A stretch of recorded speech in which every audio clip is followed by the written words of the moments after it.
And we are now live. Ladies and gentlemen, please join me in the playing of the national anthem and the reading of the invocation.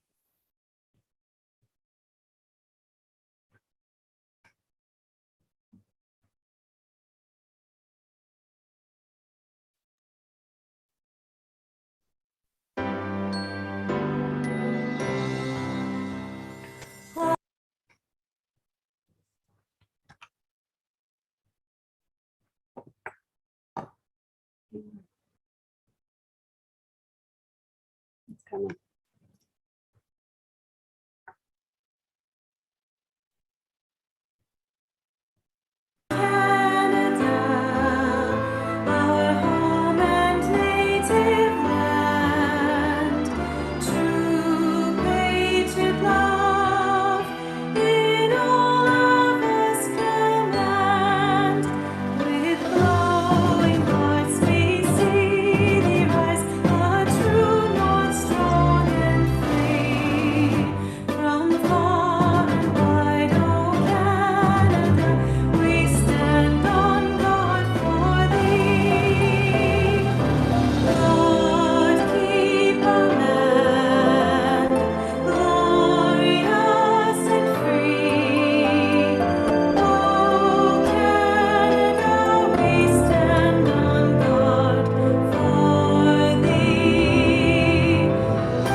As we come together today, we recognize the great responsibilities upon us.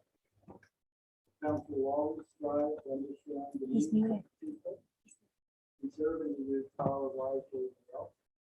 Our purpose is to establish and maintain a city of prosperity and righteousness, where freedom prevails and where justice rules.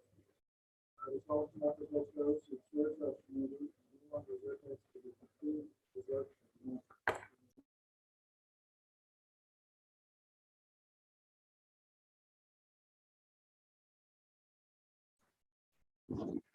So I have to, first of all, I'd like to welcome everyone to the August City Council meeting. And this is very, very historic. This afternoon, I transported the chain of office from the old City Hall to new City Hall where I currently am. And here tonight, I'm with Clerk staff. I'm with the City CEO, Brian Hutchings, in the new council chambers, and of course, IT staff. And so tonight is, I feel like I'm the guinea pig working out all the bugs in preparation for all the members of council to attend here, hopefully sometime soon in the fall, of course, depending on what happens with the pandemic. And I want to tell viewers, our staff here are working very diligently towards what we call a hybrid model, so that people, council members, and members of the public will be able to attend in person in our beautiful new council chamber, or if they wish, attend virtually. And you can imagine that's it's a little bit complicated. We're working on it. We hope to have it up and running this fall. So far as this beautiful historic building that has been repurposed into our City Hall, there will be announcements later this month for official opening ceremonies in September, and of course, open houses for the members of the public to come in and see and use what will be our new City Hall. So very exciting time for us. And I hope you'll be patient tonight. We may have a couple of bugs as we work out all the IT problems from this new location. So, Madam Clerk, if you would take the roll call, please. Certainly. Councillor Vanderstel. Present. Councillor Utley. Present. Councillor Sless. Present. Councillor McCreary. Here. Councillor Martin. Here. Councillor Carpenter. Here. Councillor Antosky. Here. Councillor Van Tilborg. Here. Councillor Wall. Present. Mayor Davis. Present. Noting Councillor Weaver is on a leave. All right, so in terms of support staff, we have tonight Tanya Daniels, who was just speaking, our city clerk, and we have assistance from Emma Vokes. So rules of procedure, some things don't change, and that, of course, is reading of the rules of procedure that apply to what it continues to be a virtual meeting. So I'd like to remind members of the council, members of the viewing public, we do have some rules. All members shall remain muted During the meeting, reduce feedback. All web cameras for council members shall remain turned on and left on for the duration of the meeting to ensure quorum is maintained. Staff will requested to join the video meeting should the need to answer questions of members of council arise. Any member of council should indicate they wish to speak by pressing the raised hand button on the participant list screen. Clerk staff will lower your hand when you finish speaking. In the event a connection service interruption occurs that affects quorum, we may recess the meeting for up to 15 minutes to regain quorum. And if quorum is not achieved, the meeting will be adjourned.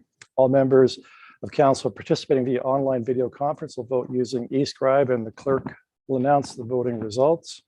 Guess I gotta make sure that I'm on eScribe. And members of the public who register as delegates will take part in the meeting electronically via webcam or via the telephone for the meetings. All rules for delegations under the city's procedural bylaw otherwise continue to apply. So moving item 4, declaration of conflict of interest. It's my understanding, Councillor Vanderstelt, you have a conflict you'd like to declare on item 12.3.14. So if you'd please confirm and state the nature of the conflict. Thank you, Mr. Mayor. I do. That property is owned and operated by Lanka Contracting, their family and family members. And I have recently worked with the same members of the family. Thank you.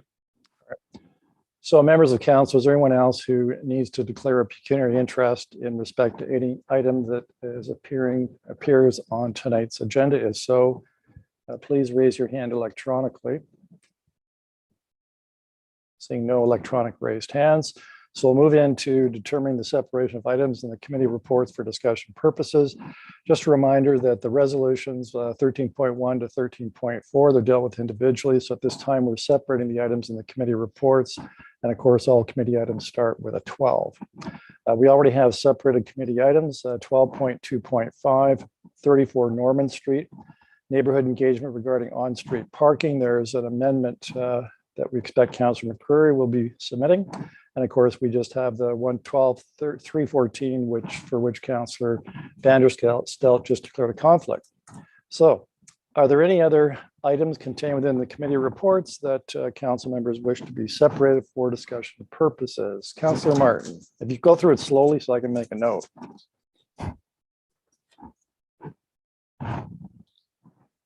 Councillor Martin. 12.4.1.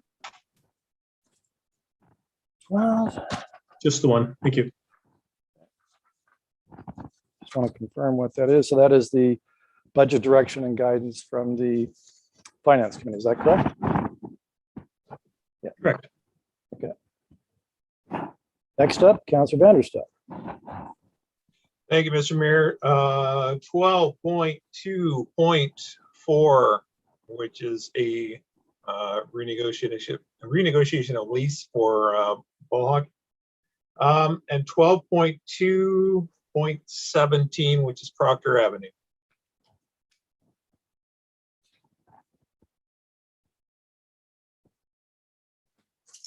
Okay.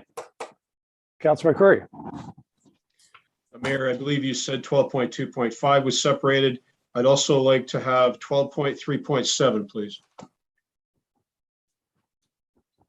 Costs of the Arrowdale litigation.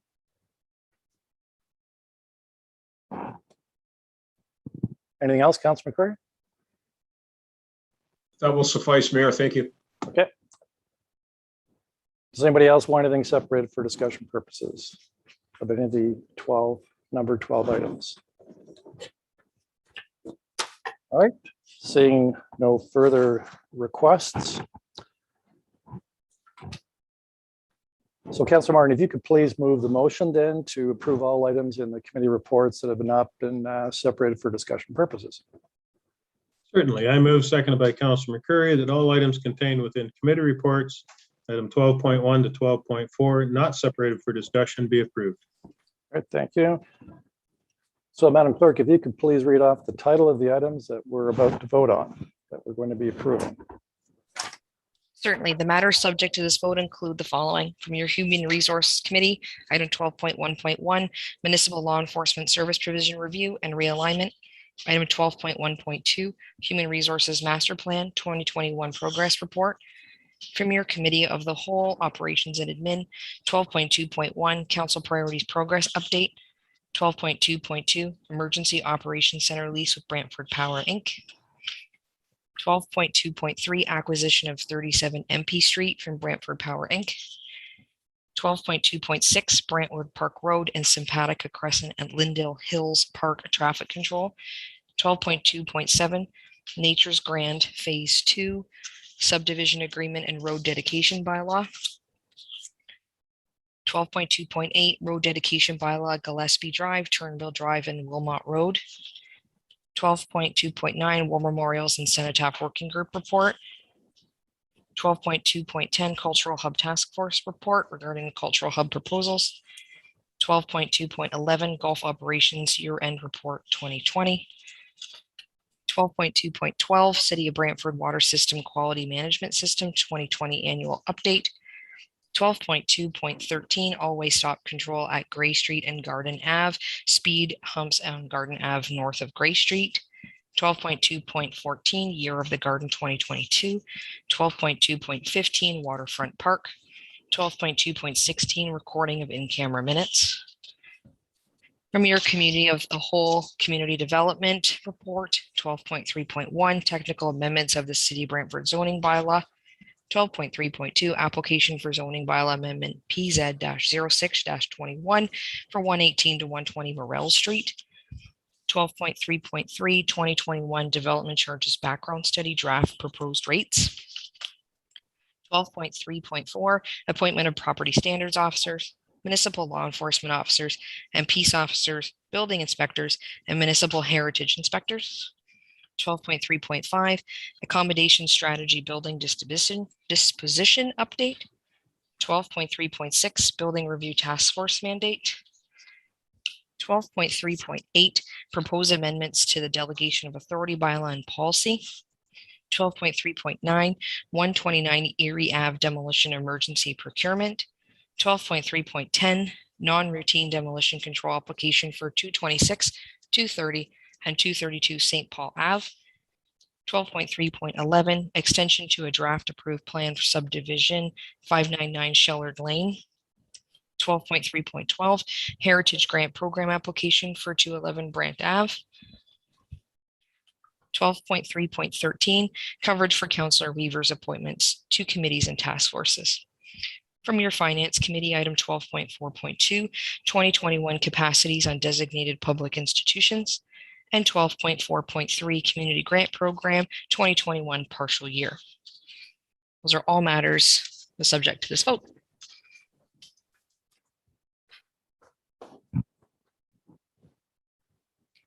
Please administer the vote.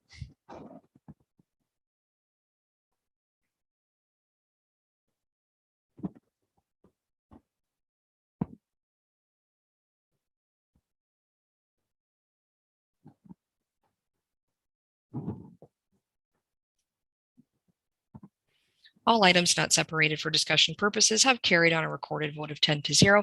Those voting in favor, Councillors Vanderstout, Sless, Martin, and Toski, Wall, Utley, McCreary, Carpenter, Van Tilburg, Mayor Davis.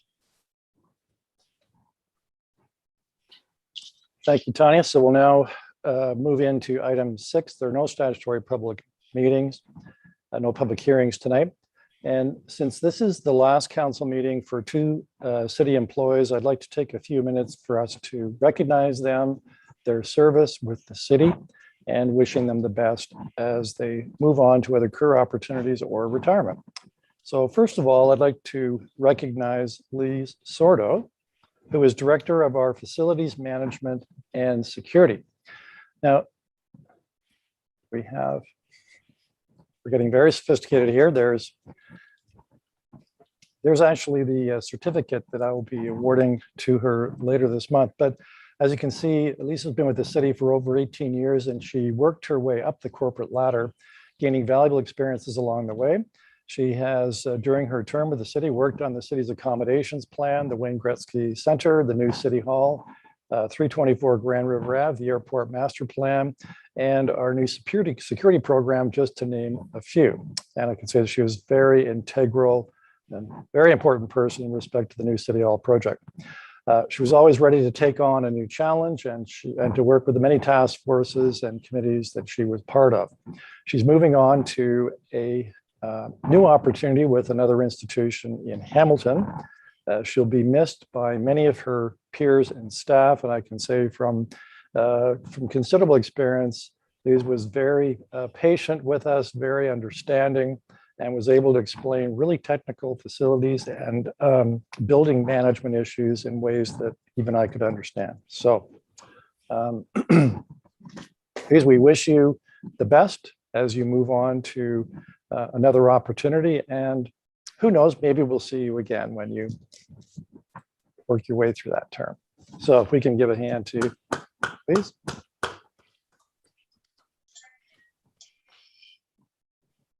So the second individual we'd like to recognize is Russ Lukes, who is the Director of Engineering Services.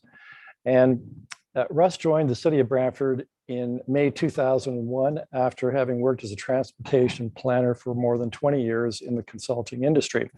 He worked on transportation and traffic projects internationally, and he worked on the City of Brantford's first transportation master plan in 1990. And he often jokes that he's been here long enough to see the 1990 transit plan implemented. I guess it's humorous if you look at it in a certain perspective. He covered as general manager when he was needed, and when there were absences, he would often go in person to staff. That in public works, for the history, he has a tremendous knowledge and repository of the history and decisions and discussions made by the Public Works Department over the last several decades. He is very genuine and kind and totally invested in his work. And he certainly had a major role in the preparation of our transit master plan, design, construction, budgeting, and infrastructure planning. So Russ is moving on to a well-deserved retirement to where he'll enjoy his time cycling, canoeing, and spending time with his wife, his children, and grandchildren. And so we wish Russ we thank him for his service with the city, and we wish him the best as he moves on to retirement.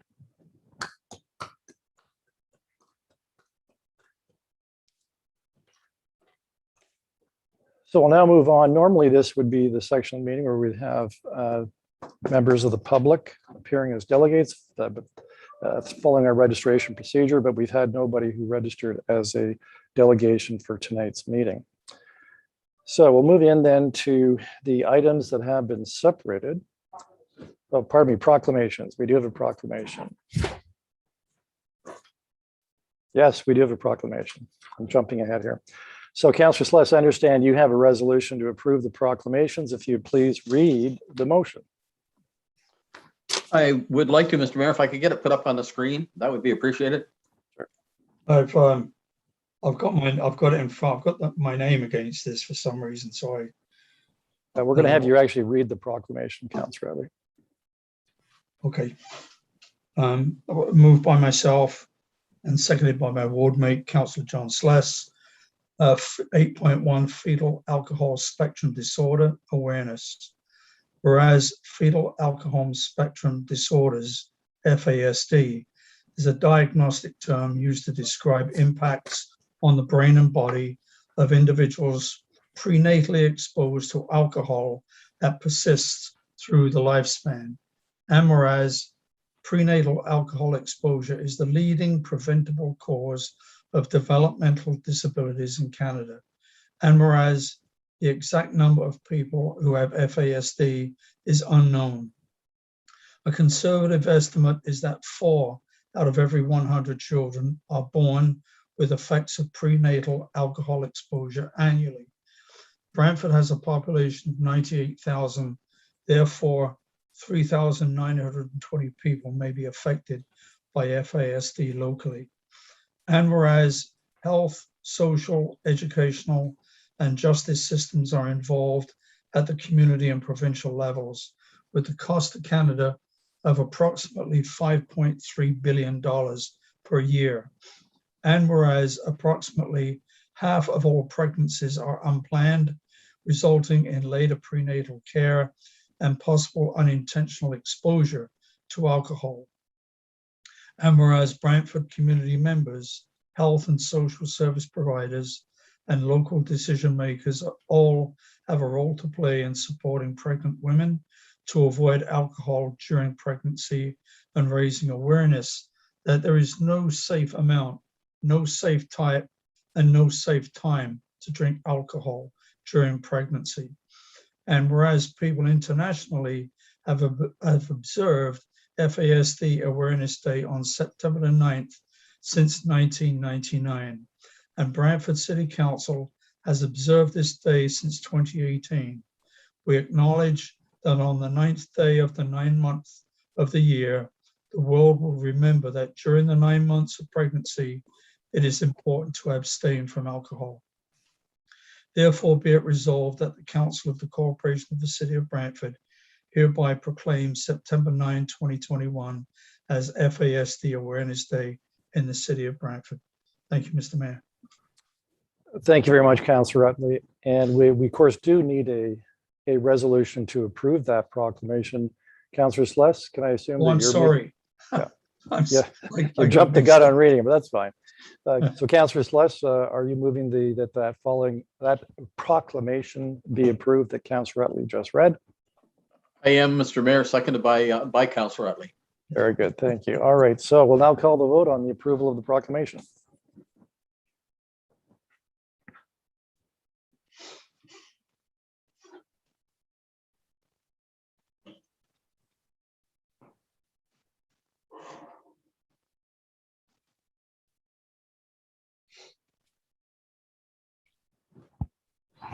Proclamation has carried on a recorded vote of 10-0. Those voting in favor, Councillors Vanderstel, Utley, Sless, McCurry, Martin, Carpenter, Antosky, Van Tilburg, Wall, Mayor Davis. Thank you, Tanya. So let's move into, as I said earlier, there are no presentations or delegations this evening. So Councillor Wall, I understand you have the motion to receive the clerk's report and communication for the months of July and August 2021. Please read that and state your seconder.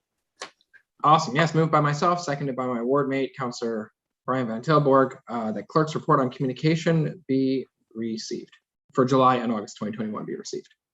All right. And I believe Councillor Antosky, you're... Yeah, okay. All right. So any discussion on the communication? Seeing none. Tanya, would you please take the vote on this issue?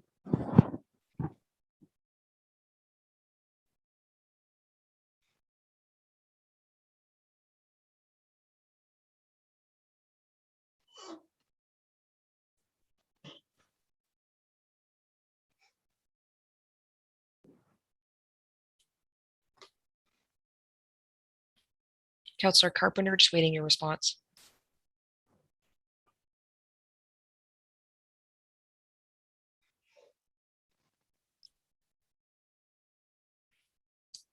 Clerk's report on communication has carried on a recorded vote of 9-1. Those voting in favor, Councillors Vanderstel, Utley, Sless, McCurry, Martin, Antosky, Van Tilburg, Wall, Mayor Davis. Those opposed, Councillor Carpenter. Move to item 11 then, which is minutes. I understand, Councillor Van Tilburg, you have the motion to adopt the minutes listed on the agenda. If you would please read the resolution and state your seconder.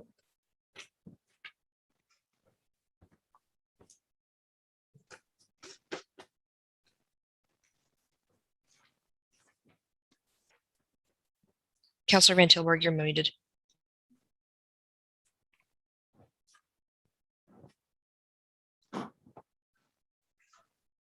Let's try that again. Yep. You're good. Okay, guess what? I've lost. Now once I unmuted, I've lost the resolution. Anyways, moved by myself, seconded by Councillor Wall. 11.1 City Council, May 25th, 2021. 11.2 Special City Council, June 22nd, 2021. 11.3 Special City Council, June 22nd, 2021. 11.4 Special City Council, June 28th, 2021. 11.5 Special City Council, August 10th, 2021. 11.6 Special City Council, Private and Confidential, June 22nd, 2021. 11.7 Special City Council, Private and Confidential, June 28th, 2021, 11.8 special city council, private and confidential, August 10th, 2021. Thank you. So are there any errors or omissions in respect to the regular or special council meeting minutes? All right, Madam Clerk, if you'd please take the vote on this item.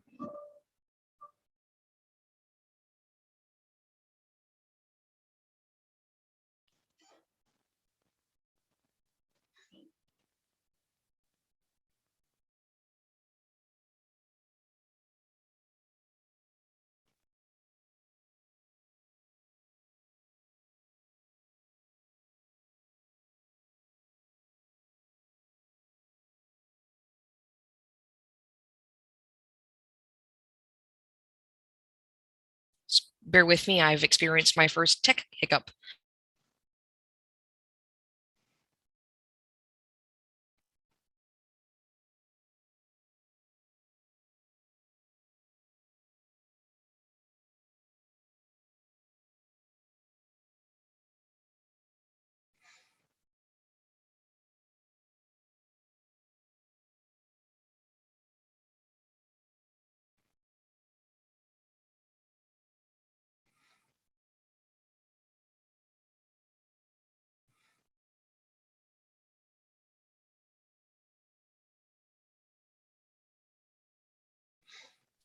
Council members, you should see the vote available now.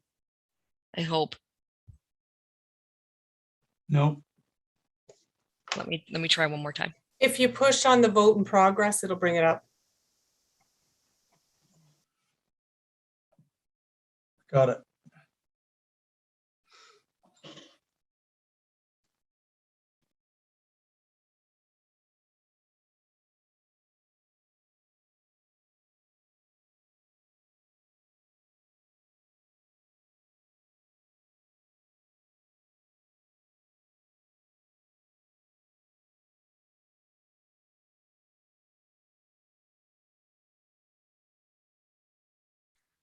The vote did process through, but the display screen is not responding to put the graph. I can read in the results of the vote as it did carry on a recorded vote of 10-0.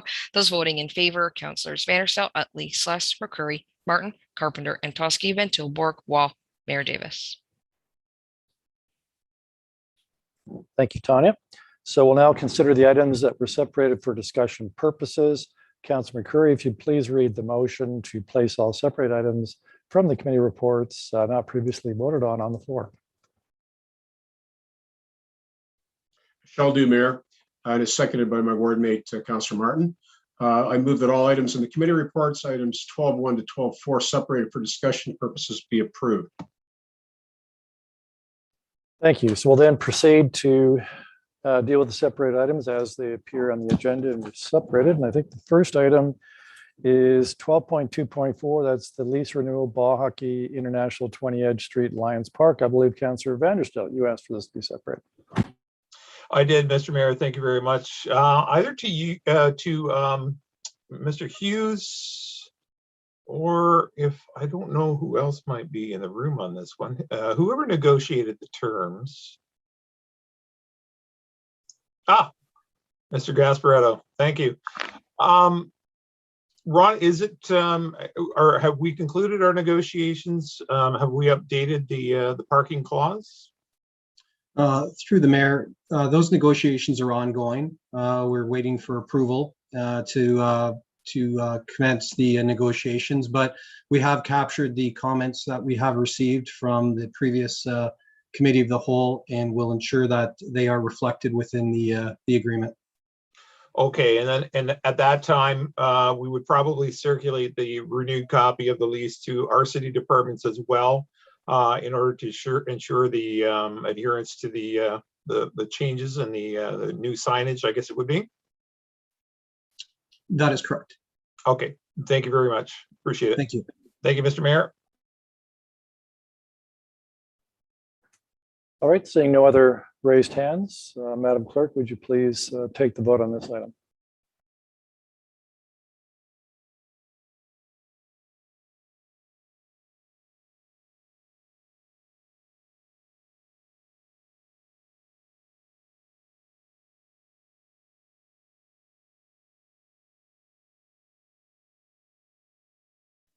Tanya, I have the same vote screen from the last vote. I was just going to say the same thing. Okay, well, let me see if we can just shut this, just bear with us for one moment.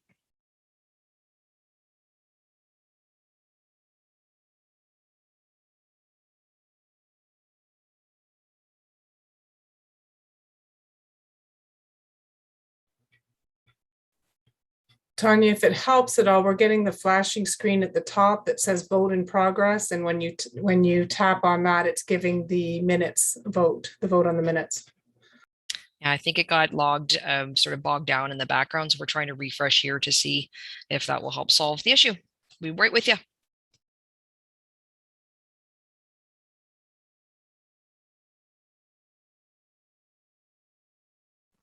Mayor, people are seeing small glitches tonight, but what they're not seeing is the tremendous amount of work that's gone into this move by clerks and facilities and IT staff.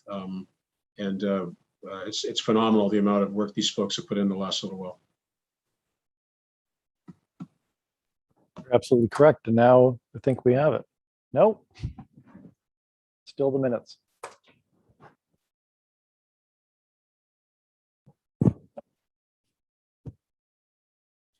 This is on-air tech challenges. Let's try actually pushing through a vote. I'll make sure that it's noted. The minutes carried unanimously. And then this will make sure that we document if there's anything different I'll monitor what's transpiring. Our eScribe expert is not with us tonight, so we're triaging the best we can.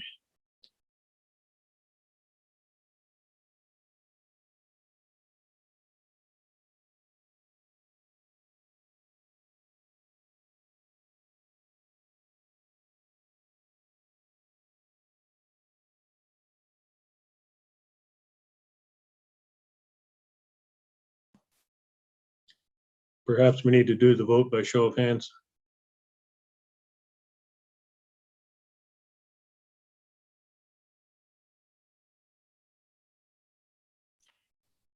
Will we navigate in the background, Councillor Martin? I think that's a great idea. So Mayor Davis, if you're okay, I'll proceed that way. Certainly. So those in favor, please will you keep your hands raised until I call your name, starting with Councillor Vanderstelt.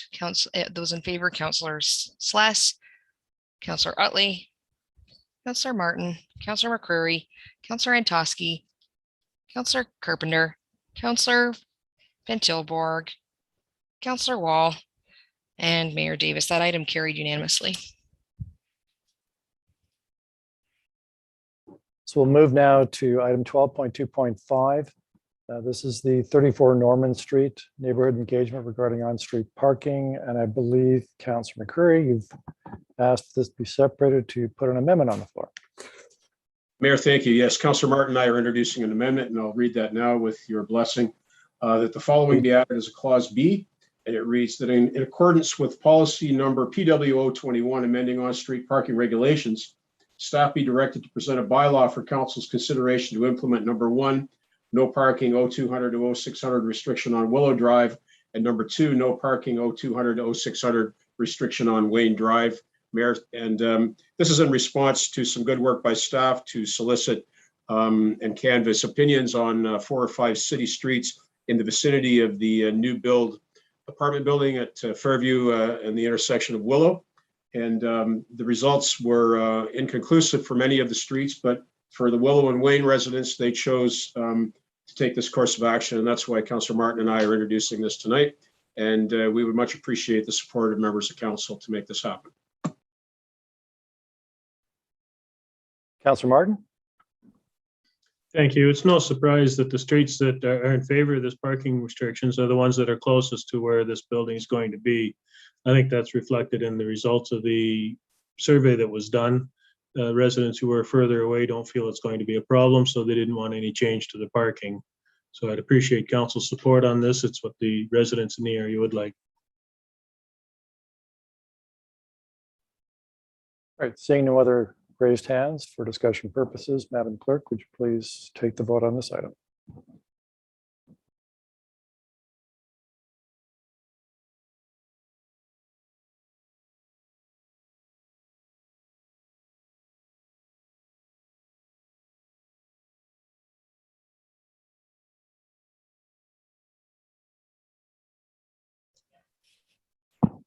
Thank you, council. With the mayor's blessing, we'll be doing manual again. So those in favor of the amendment, please. Councillor Vanderstel, Councillor Sless, Councillor Utley, Councillor Martin, Councillor McCreary, Councillor Antosky, Councillor Carpenter, yep, Councillor Van Tilborg, Councillor Wall, and Mayor Davis. That amendment carried unanimously.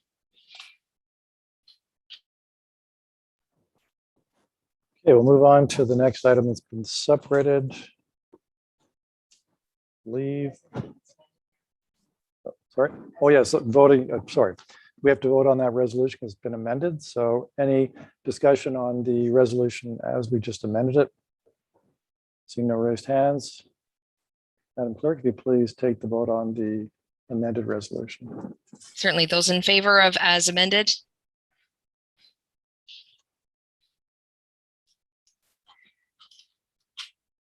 Councillor Vanderstel, Councillor Sless, Councillor Utley, thank you, Councillor Martin, Councillor McCreary, Councillor Antosky, Councillor Carpenter, Councillor Van Tilborg, Councillor Wall, and Mayor Davis. Item 12.2.5 being 34 Norman Street neighborhood engagement regarding on-street parking as amended has carried. All right, we'll move to the next separate item, which is item 12.2.17, Proctor Avenue maintenance. I believe Councillor Vanderstel, you asked for this to be separated. Yes, I did, Mr. Mayor. Thank you very much. At the first blush, this makes perfect sense. When ward councillors come forward with issues in their ward, they know their ward. They know what their constituents need. They know what their constituents want. And we have a long tradition in the city of Brantford of supporting ward councillors when they bring those needs forward. Does the grass need to be cut in that area? Do the weeds need to be pulled? Absolutely. 100% they need to be. But on further reflection, it's unfortunate because when an operations matter comes to this stage or committee stage and we're bylawing operational matters, it leaves me with a sour taste in my mouth when I imagine myself being the grass cutter who is responsible for cutting the grass or pulling the weeds, and I hear my job or my job description being talked about at the council level and how I failed to respond to my duties 1 week, and then 10 days later, and then a month later, I still didn't do my job. It's got to be very disconcerting for people who are working for us in terms of our staff. And, you know, I've got to wonder how this affects the culture, the working environment for people who work for this biggest corporation in the municipality.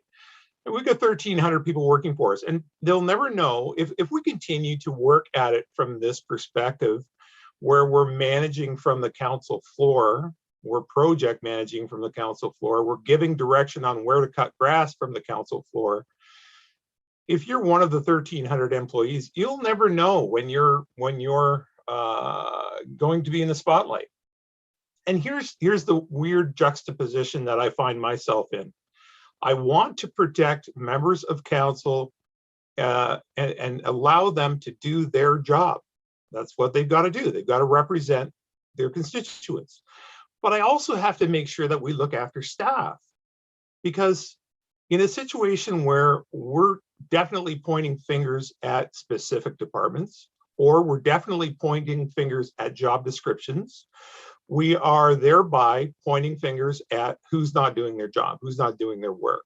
Okay, we can't do that, Mr. Mayor. We can't do that at a real estate firm, and we definitely can't broadcast our results of how we're keeping our employees in line on YouTube.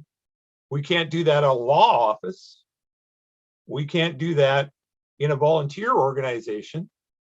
But it seems that this weird, unfortunate juxtaposition happens on this council floor. And I find it rather disturbing. I do not want to manage our employees from this setting. I believe that operational matters should be dealt with on an operational level. I don't know what we're going to have to do to change how this operates. I think there's a notice of motion coming up shortly as well, same thing. I can point to a history. I don't want to bore you with the details, but I can point to a history of this type of thing happening in the past as well. But I've got to wonder how it affects our hiring process. Do you really want to work for a municipality who, unfortunately, uses this methodology in order to get the daily work done, to switch out light bulbs, to cut grass, to manage sidewalk replacements? Is that the message we want to send in the public eye? Is this how we want to legislate? Do you want to continue to legislate in this manner from this platform? Or is there another more effective method, which doesn't have to do with staff retention, which doesn't have to do with the nervousness of new hires, which doesn't have to do with an unfortunate, I'll call it an unfortunate effect on the culture, the working culture environment within the city of Brantford? There must be a better way. So in closing, Mr. Mayor, I want to support the board councilors in the work that they do, period. I also want to support our staff in not having them singled out in the public forever on YouTube, forever. Okay. So when I notice that there are specific departments or job descriptions, Can you listed, wrap it up, Councillor Van Zyl? I want the public and the councillors to know I support them, but I cannot support their resolution because it came to this floor. I say so respectfully. Thank you, Mr. Mayor. Councillor Van Tilburg. I tend to share Councillor Van der Zelt's sentiments, but one of the things that I think that we have to take into account is that COVID has disrupted many things happening within city operations. And, I think we're all trying to work with staff in the best ways possible. But then there's some things that have the mitigating circumstances that something needs to be done to move something forward in a more expedient manner. And perhaps we're looking at some of that stuff tonight.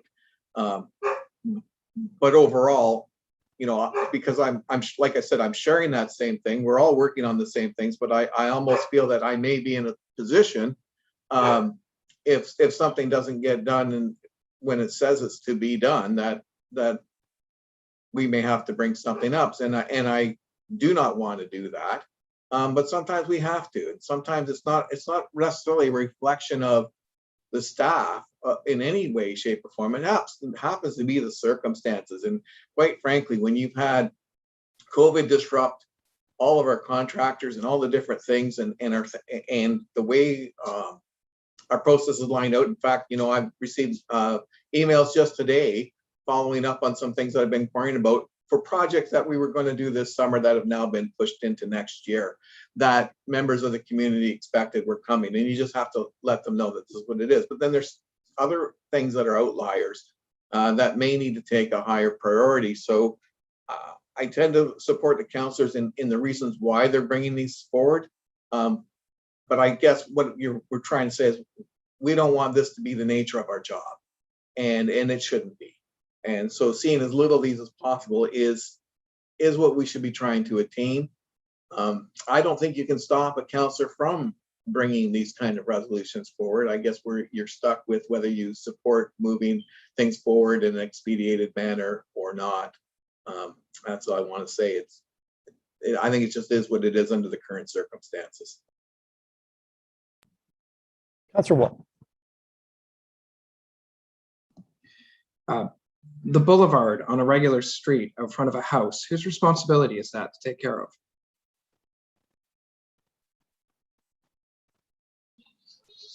Through you, Mr. Mayor, Councillor Wall, that's the homeowners, but it does depend on where the boulevard is. Some boulevards city staff maintains on larger roads, say Gretzky Parkway, for example. So how is this property any different than a boulevard? So this property here is within a circle. The driveways, they have to create this circle to ensure that the driveways have spacing. I'm familiar, but what is that distincts it from being the property owners that abut that? So there are really no property owners that abut. It's within a right of way. So it's in the middle of the street. So that would be the city's responsibility to maintain that area. How many of these do we have? Oh, I'd have to get back to you, Councillor, but I'm assuming there's probably upwards of over 10 or 15 in the city. Sure. Okay. Thank you, Indy. Okay, so this was brought to my attention, and honestly, as a elected official in the community and as a leader, I was embarrassed that I didn't investigate it further and that I didn't read it. I went back and watched the meeting on YouTube, and honestly, I was just in the zone, and two councillors who I respect, who doing their constituent work, brought forward a motion, and I just kind of perhaps assumed it was something I would support, and there wasn't any discussion beyond Councillor Martin's comments at the time, and it never really flagged it to me until it was brought to my attention. So I don't really want to beat this to death. I agree with what my colleague Councillor Vanderstelt said about this council chamber and our responsibilities, and it not being a place for us to put employees on blast. And I won't be supporting this. I hope that the work gets done, and I trust that our staff will take care of it. But I definitely don't think this is the way. And I wish I could go back in time and change my vote, but I will fix that mistake tonight. Councillor McCrory. Mayor, thank you very much. I can appreciate why folks are somewhat troubled with the whereases that precede the resolution, the operative clause. I read the operative clause, however, and what I see is a councillor that's bringing a concern to this chamber to address something that he cares about, and I presume the ward mate cares about it as well. I maybe agree in part with what's been said, but I will be supporting the ward councillor. If the two Ward 4 councillors feel this is important to the citizens of their ward, I'm not going to deny them my vote to see that their desires are fulfilled tonight. Councillor Martin.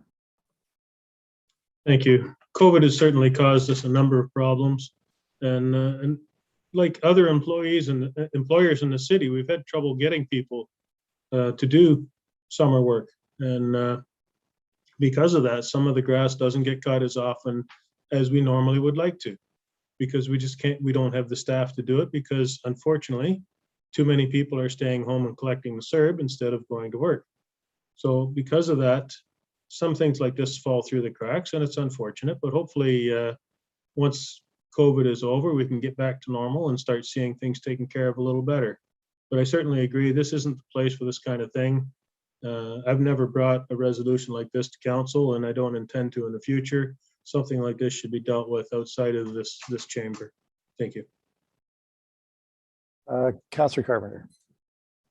Well, this happens all the time. We bring forward resolutions to put in stop signs without warrants, without staff involvement. We do it directly through this council. And it's a shame that a member of council suggested that it was the grass cutter's fault, why the grass wasn't being cut, because that's not the case. In fact, it was there's a couple of problems here. One was the road work, construction work was done, and the cul-de-sac owned by the city in the front yard boulevards were filled with supposed to be grass and topsoil, and it was full of weeds, and it wasn't being cut because it didn't get put in the schedule somehow. That's been rectified, that it's in the schedule, but this needs to be now cleaned up. And the residents wanted to meet with staff to try and decide what options can be there. Is there an option for the residents to take care of that cul-de-sac, for example, if it's upgraded, or is there? Do they just want grass? And I think Councilor Martin even suggested that maybe we pave over it. But it's nice to have the residents' concerns listened to, and the residents have a say in what goes on there. And because this was it's past the year contract, the year timeline for the grass, we can't go back to the developer that did the road construction and have them redo that. It's our responsibility. So this resolution came forward because the residents asked that we have a meeting with our constituents and staff. And we should have permission from council to be doing that. So that's why it's here. It took a long time. I could read you some more emails I have today on issues that haven't been resolved in 5 or 6 months, but I'm still trying to work those through with staff. But that's the first option. This is a last resort. Thank you. Thank you, Councilor Carpenter. Councilor Riley. Thank you, Mr. Mayor. It's unfortunate about the wording and this, I think as councillors, Mayor, we need to be very sensitive to criticism, public criticism of, or perceived public criticism of our employees. And it isn't often something like this comes before us. I'll support it, but I just hope that in future we are a little bit more sensitive to the way we word things. Thank you. Councilor Sloss. Thank you, Mr. Mayor. I wasn't going to speak to this, but it's interesting because I dealt with the identical situation this morning. And I met with 3 residents on a dead end street, a cul-de-sac, that have a problem with the condition of the circle at the end in their bubble. And it was a matter of coordinating staff and the residents and my schedule that we could all meet. And we met this morning at 9:30, resolved the problem, and it's all done. It's behind us. So I'll support this because I think that it's got to get resolved. But I guess my quandary is it took 2 phone calls to do this. So I'm not sure why it has to come to council, why somebody wasn't acting on it, because it was a very simple procedure this morning. So it should be a simple procedure at any given time, a matter of coordinating times with people to be able to meet. So I'll be supporting it. I agree. It's something that's it's sensitive, and I get that, but I'll be supporting it this time. Thank you, Mr. Mayor. Yeah, I've got a couple of questions. Probably, I don't know, best either Mr. Hutchings or Indy, our General Manager of Public Works. But first of all, in respect to the work that the residents justifiably would like done and done in a timely manner, will this proceed, this solution, regardless what happens with this resolution tonight? So, Chief Mayor Davis, depending on what's discussed during this meeting, I'm not sure what the outcome actually would be. If it's just simple grass cutting, we could get that done anytime, right? And if it's a pave over or a beautification or something like that, it would have to go into the budget. We don't have the budget for something like that. So the resolution doesn't say how it's going to be done. As I read it, it says that there will be the meeting where councillors, the residents, to discuss those options. So I assume that's going to happen no matter what happens with this resolution tonight. That's correct. We can meet with the work councillors. We could have met when this was originally brought forward and had a resolution, but we'll meet when this is resolved today. Right. And some of the councillors have talked about COVID. No doubt that's had a fairly substantive impact on the city operations and the ability to get work done in a timely manner. But so how did this situation arise? What is there a problem? What's the problem? And I don't want to talk about individual employees, but is there a systemic issue here? What is it? Chief Mayor Davis, no, it's just if we look at the dates, we're in lockdown. Again, of course, we're having trouble bringing in staff, as you know, and seasonals. But this was a question brought to us by Councilor Carpenter. We responded saying we will cut it and overseed it. And then Councilor Carpenter mentioned that he'd like to bring a resolution to actually meet and see what a permanent solution could be on that street. Yeah, well, that's fair enough. So I guess I'd ask the CAO. So, resolutions of this type, I call them drilling down into the details of operations, which normally we don't do for a couple of different reasons. So, and I'm not in any way criticizing Councilor Carpenter for bringing this resolution, but these resolutions of this type that get so very specific, as an administrator, what's the impact of that? Potential impact of these kinds of resolutions, especially they've become quite popular, shall we say? We normally have quarterly town halls with staff. And well, the last one we had was about mental health and stress.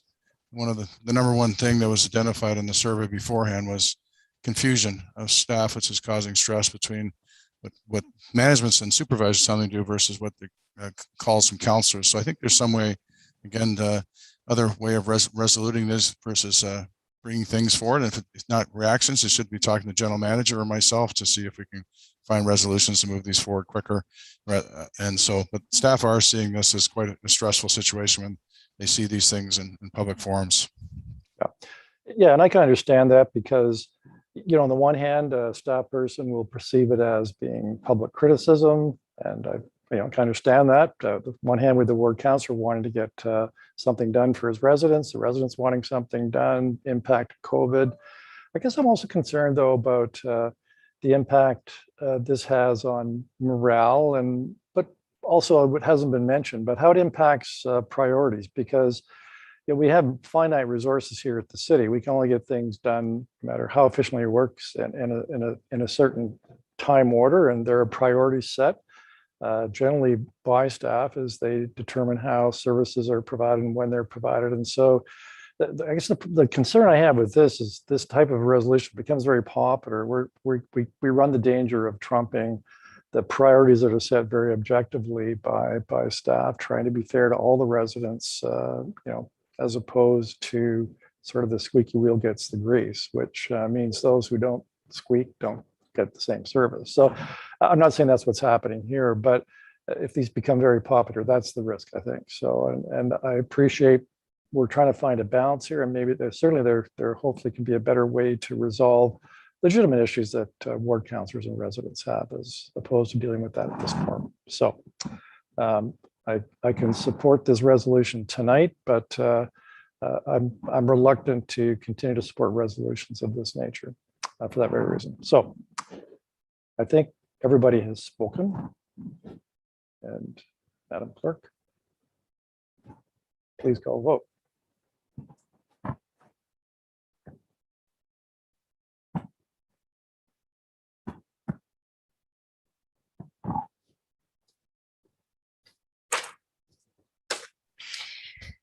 My apologies, members of council. We've tried to triage the best we can in the background. Looks like we'll be doing manual votes for the night. Those in favor of item 12.2.17, please raise your hand. Keep it raised till I call your name.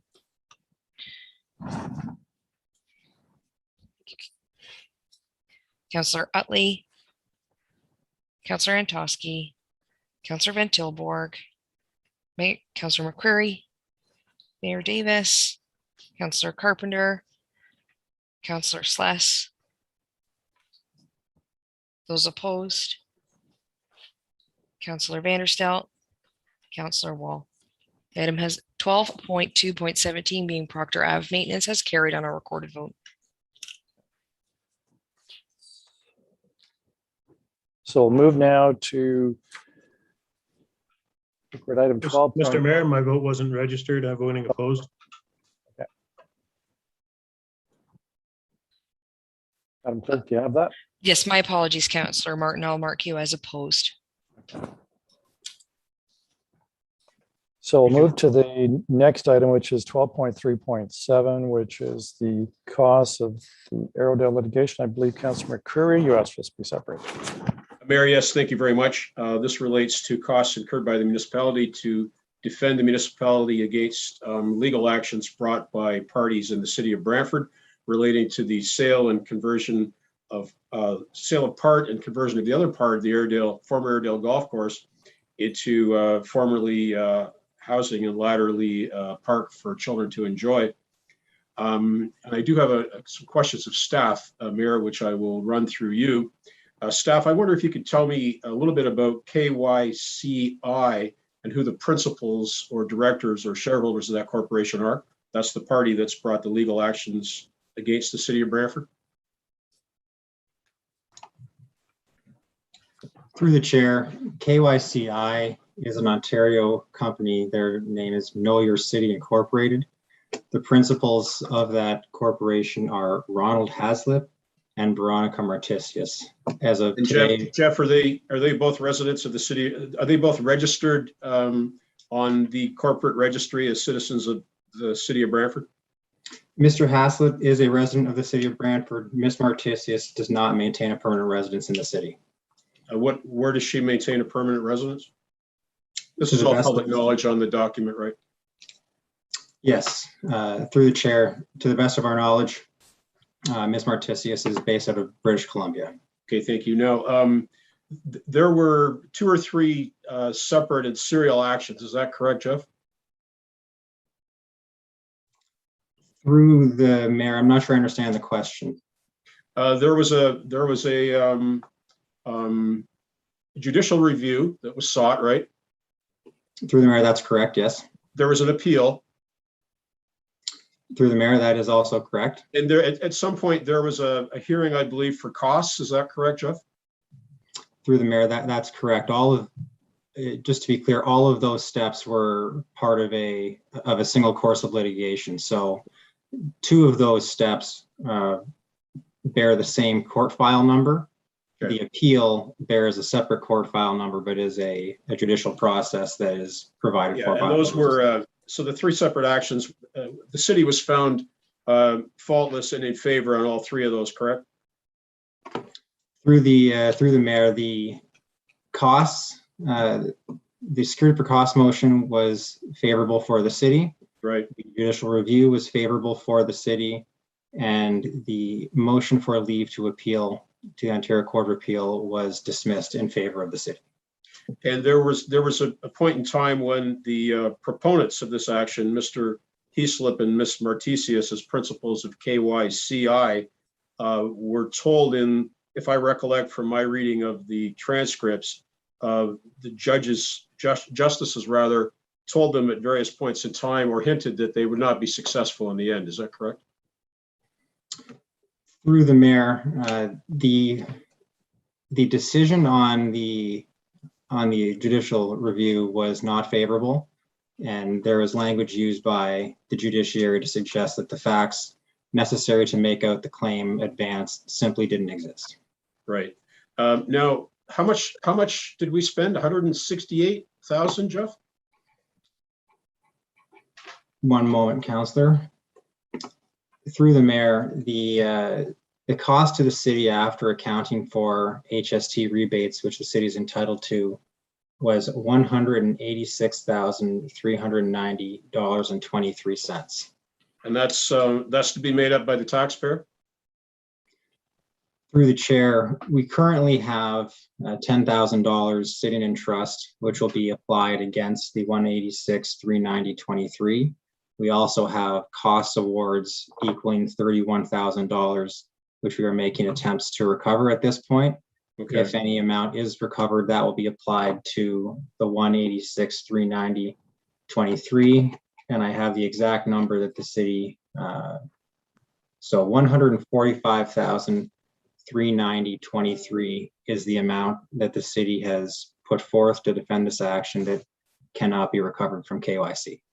And that basically comes out of the pockets of taxpayers to generalize. Is that correct?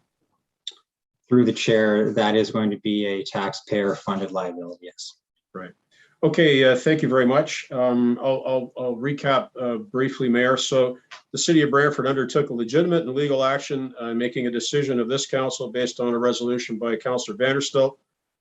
We've been challenged in court by a corporation, which I believe the justices alluded to having been created simply to avoid personal responsibility for costs arising from defeat of this. 10 seconds, Councilman. Yes, I thank you, Mayor, for that update. That's really all my remarks. Mayor, thank you very much. And you know, it's a shame that now the taxpayer has to pick up the tab for these actions. Councilor Martin.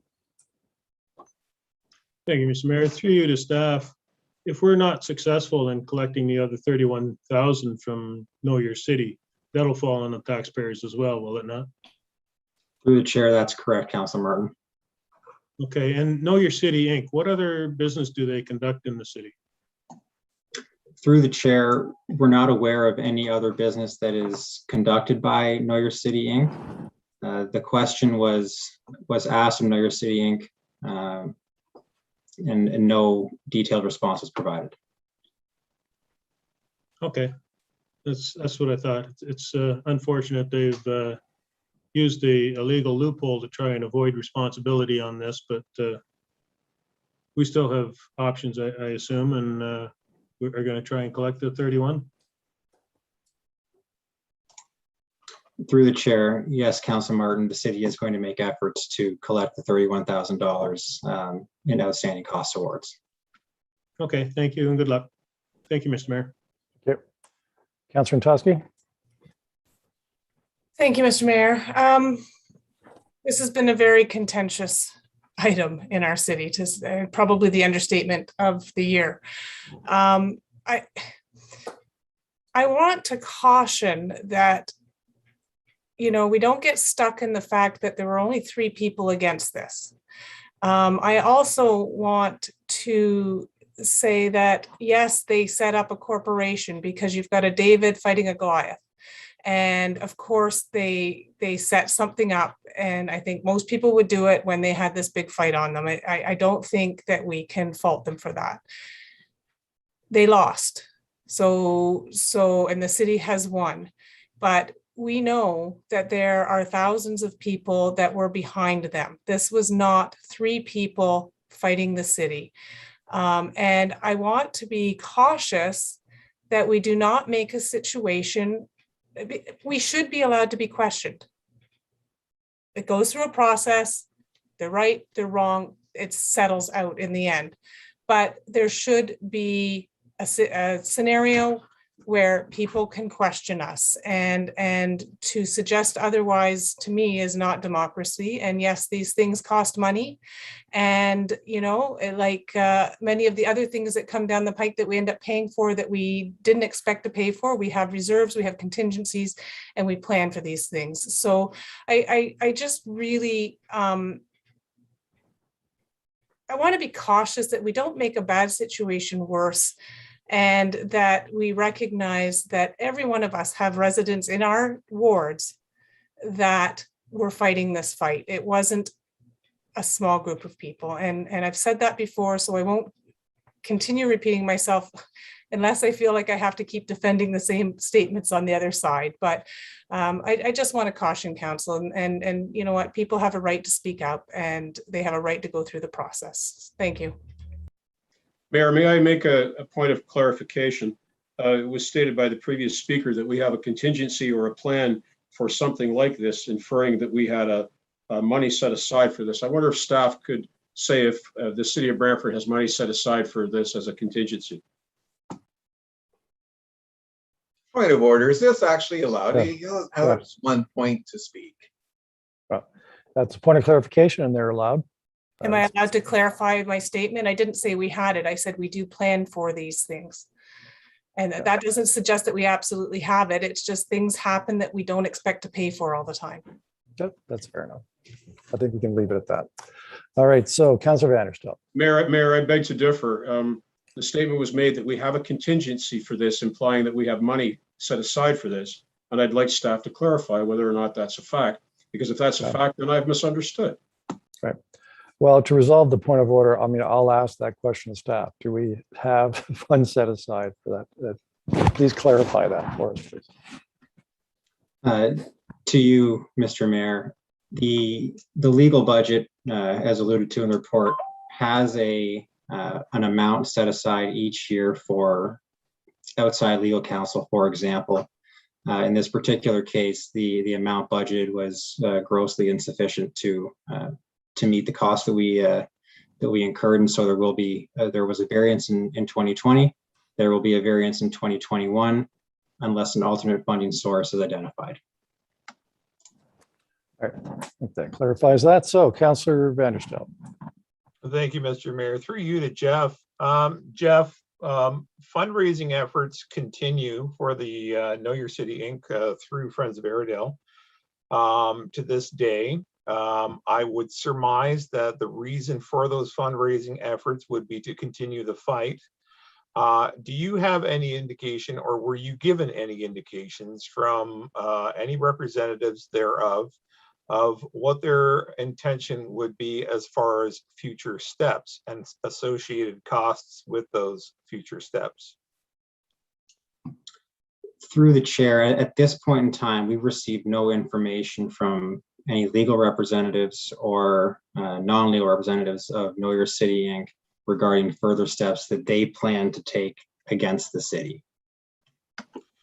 And through you, Mr. Mayor, Jeff, are there any additional parties who have signaled their intentions one way or another to continue this this dialogue with the city of Brantford?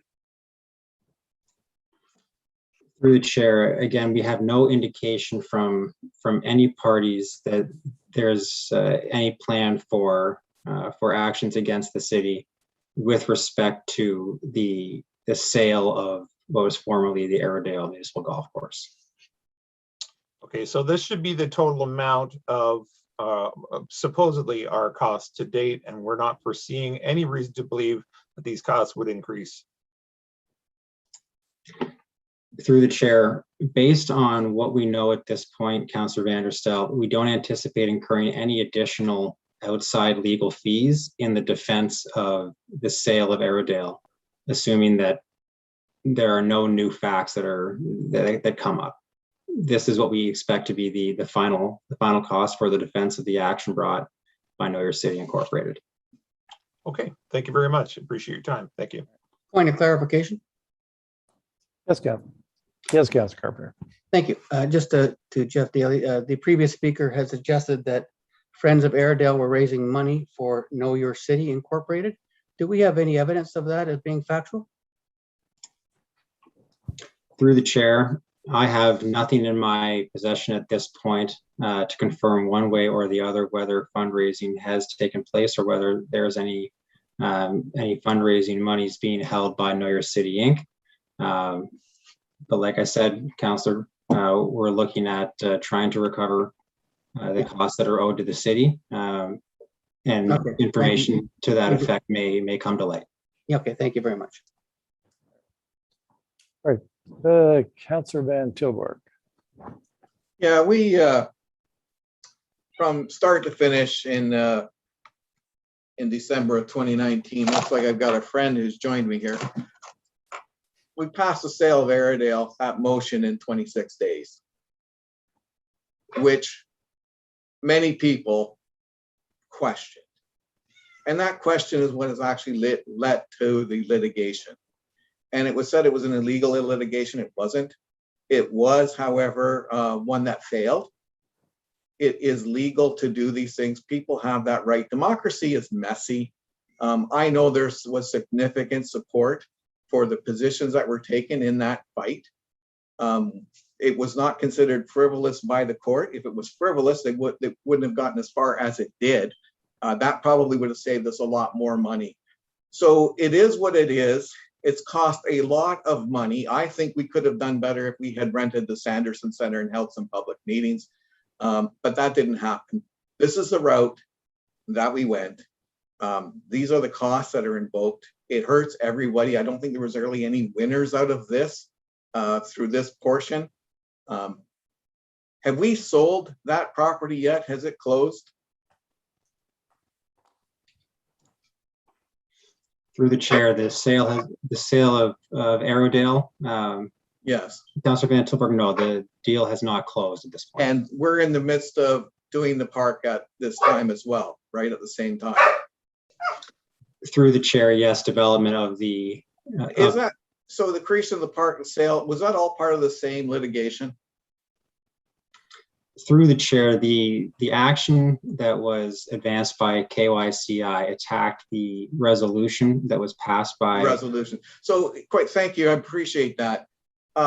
Look, there's many aspects of it. It's very complex. Sales haven't even processed through, and yet we did this all within 26 days. Something that we can do, proven to be legal, and we did it. I didn't support it, but many of us did. So I think we just have to go with this unfortunate thing and move forward. All right. Madam Clerk, don't see any of the raised hands. Let's take the vote on this. Certainly. So for this matter, it does require a 2/3, which the members present said is a 7 to carry this vote. So all those in favor, please raise your hand and keep raised until your name is called. Councillor Vanderstel, Councillor Sless, Councillor Utley, Councillor Martin, Councillor McCreary, Councillor Wall, Mayor Davis. Sorry, Councillor Carpenter, are you voting in favor? Thank you. I'll mark that as in favor for Councillor Carpenter. Those opposed? Councillor Antosky and Councillor Van Tilborg. That item has carried. All right, let's move to the next separate item, which I believe is 12.3.14, which is 294 Henry Street. And I believe that's in respect to Councillor Vanderstel's conflict. So, any discussion on that item?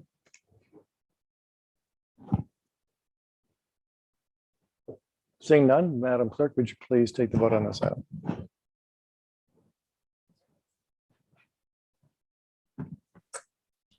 Certainly. So Councillor Vanderstel does have a conflict in this item. So 12.3 point. Mr. Mayor, Councillor Carpenter has a hand up her head. Sorry, Councillor Carpenter. Didn't see your electronic hand there. Yeah, it was up and then jumped down on its own for some reason. Yeah, I just want to say that this is a staff policy and staff are following policy. And if we're going to differ from policy, we need to bring a resolution to council, and that's why this is here. And I'm sure there will be more, but whenever a policy is adjusted or changed, or we're going to circumvent policy, it needs to come to council, and that's why this here. It's such a minor change, and I thank council for the support. All right, not seeing any other raised hands electronically, double checking. Madam Clerk, can you please take the vote on this item? Certainly. So those in favor, 12.3.14. Please. Councillor Sless, Councillor Utley, Councillor Martin, Councillor McCreary, Councillor Antosky, Councillor Carpenter, Councillor Van Tilborg, Councillor Mayor Davis. Thank Councillor Wall, just right in favor. Mayor Davis, noting Councillor Vanderstel's conflict. That item has carried. 12.3.14, 294 Henry Street, site plan control. So we'll move to item the next separate item, which is 12.4.1, which is the 2022 budget direction and guidance. Councillor Martin, you asked for this to be separated. Yes, thank you. I asked for this to be separated so that the members who aren't on the finance committee would be aware that the staff brought in a recommendation of, I think it was 2.75%, and a finance committee, it was changed to a target of 2%. And we're hopeful that staff can meet this target, but we'll see what happens when we come to budget time. Thank you.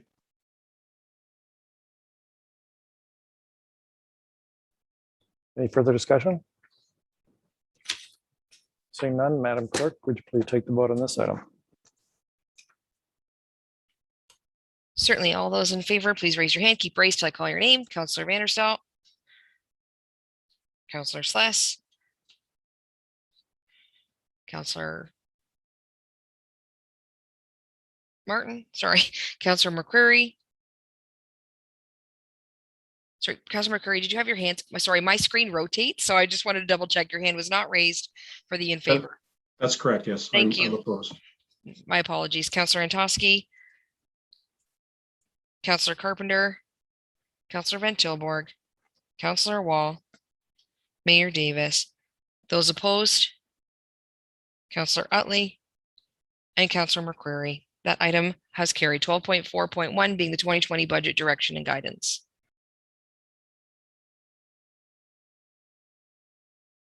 All right, so that takes care of all the items that were separated for discussion purposes. So we'll now move into item 13, which is resolutions. And there's 4 resolutions on tonight's agenda. The first one is 13.1, citizen member vacancies for the City of Brantford boards and committees. And this is not something we vote on, but our corporate policy, appointments policy does require an announcement to be made at a council meeting. So Councillor Wall, would you please read the motion? Sure. The announcement. The announcement. You got it. So this is 13.1. The city of Brantford is currently seeking amazing, incredible talent and wonderful volunteers to serve on the following committees: the Brantford Accessibility Advisory Committee, the Brantford Heritage Committee, and the Active Transportation Subcommittee. Interested citizens can find further information on these appointments, including recommended skill sets, mandates, and application forms on the city's website at www.brantford.ca. One more time, that's www.brantford.ca, or by calling the city clerk's office at 519-759-4150. The deadline for submitting completed application forms to the city clerk is 4:30 p.m. on Thursday, September 30th, 2021. City Council wishes to ensure that its committees, boards, and task force reflect the diverse nature of Brantford's population and invite all residents to consider these opportunities. In other words, we need you. Mayor Davis. Yes. If I may, I'm going to declare a conflict on 13.2, if I could have that noted for the record, and abstain from any discussion, conversation, or vote on the matter, as my fiance is an employee of the organization. The Woodland Cultural Center. Yeah, okay. All right, because that's the item we're moving to now, which is 13.2, which is the Victoria Park Memorial Update. And Councillor Vanderstel, I believe you're the mover of this item. If you would please confirm that, you're seconder, and read the resolution. Sorry, Mr. Mayor, point of order. Did we miss a vote on the last resolution? No, there is no vote on 13.1. Oh, sorry, my bad. Okay. I do not have a seconder, seeking a seconder for this resolution. Councillor Utley seconding it. Please read it. Bear with me 1 second while I make it look bigger.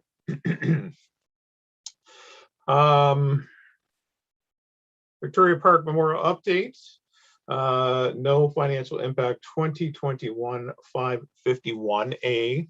That report number 2021-551 Victoria Park Memorial Update be received, and B, that staff be directed to remove the fencing surrounding Victoria Park and respectfully conclude the memorial space in Victoria Park no later than September 1st, 2021, by removing all additional features that were installed, including lighting and platforms for memorial object donation. And C, that the redeployment of city staff to Woodland Cultural Center, this is important, and any other indigenous serving organization or site as approved by the CAO be approved, and D, that the CAO be delegated authority to execute any agreements necessary, including but not limited to voluntary employee redeployment agreements and amendments if necessary, which are required to redeploy city staff to the Woodland Cultural Center and any other indigenous serving organizations or site to provide administrative and customer service support. And who was my seconder there? It was Councillor Utley. Yeah. Okay, and speaking further to it, Mr. Mayor, I want to thank council for their support for this. It was an issue that weighed heavily on my heart that day, our hearts that day. And as we go forward in this very unfortunate exercise of discovery within Brantford, it is going to be even more difficult to deal with the issues that we're facing. One of the things that became very clear in our last discussion on this topic is that members of council are very serious about their support and their care in this situation. And you'll see later in another resolution, support for the same ideas, same things, same focus on showing our respect and showing our care for First Nations people, the Haudenosaunee. And that is so important at this time, and I'm very grateful for it. As well, they're under an incredible amount of strain at Woodland, with the amount of work that will occur there, the amount of pain and suffering people will be going through there, the staff resources, the time just available to deal with what's coming. I respectfully want to make sure that we with one voice, we say very clearly to the staff at Woodland, yes, we're there for you and we'll do what we can. And it's I look forward to seeing your support for this. Thank you. Councillor McCrory. Mayor, thank you very much. I think we're all in agreement that we support the efforts of the Woodland Cultural Center to save the evidence, and that's demonstrated by the City of Brantford's commitment to this item as well. I do want to ensure that we have some clarity around this. When one thinks back to the original resolution before you and the report attached, there was a sum of money attached to create a memorial. And through you to staff, Mayor, I was at the site a number of times, and neither I nor the security guards were aware of a memorial that was created. And I wonder if staff could clarify exactly what was meant by that. Through you, Mayor Davis, Councillor McCreary. Yeah, that was something I noted at COW as well. That was not the correct term. It was just a memorial space at Vic Park. So that was error in the report that I mentioned at COW. And I gather again from the report that there was an expectation that people would venerate this as, and I think a member of council mentioned the Vietnam War Memorial, where folks leave mementos of their carrying behind. Was there any of that happened here that we have to transfer to Woodland Cultural Center? Through you, Mayor Davis, no memorials or any artifacts or anything was left behind at the site. I gather that has happened at Woodland Cultural Center, though, correct? To my knowledge, it has, yes. Yeah. I was at another site in Ontario on the weekend, and it happened there as well. The memorial to Tecumseh down the road a piece. Now, for the benefit of folks at home who are looking at us redeploying municipal staff to Woodland Cultural, can you elaborate on what exactly that means?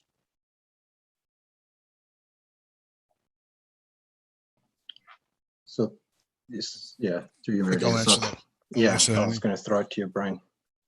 Yes, Councilor McCreary, if I can, through you, Mr. Chair, I'll elaborate what that means is if we have any extra resources, and with COVID, we've had staff moving all over the place, being shifted to various operations. We did have some summer students that made themselves wanted to assist at Woodland, so we're looking at redeploying them. The summer students were funded by various grants and looking at redeploying them. Now with the summer wearing out, that may be limited, but they still may be able to go for a few weeks and assist with that. And if there's any other excess staff we possibly may have, which right now actually we don't. We know about that this morning. We will be redeploying them, but for right now, it'll be summer students. Excellent. We're not referencing security guards, though, Brian, correct? No, we're not through Mr. Mayor. We're not referencing security guards. It'd be staff. It'd be admin assistants to help them with scheduling of meetings, donation receipts, and answering the phone. Okay, thanks very much, guys. Next, Councillor Utley. Thank you, Mr. Mayor. My question was regarding the security staff as well.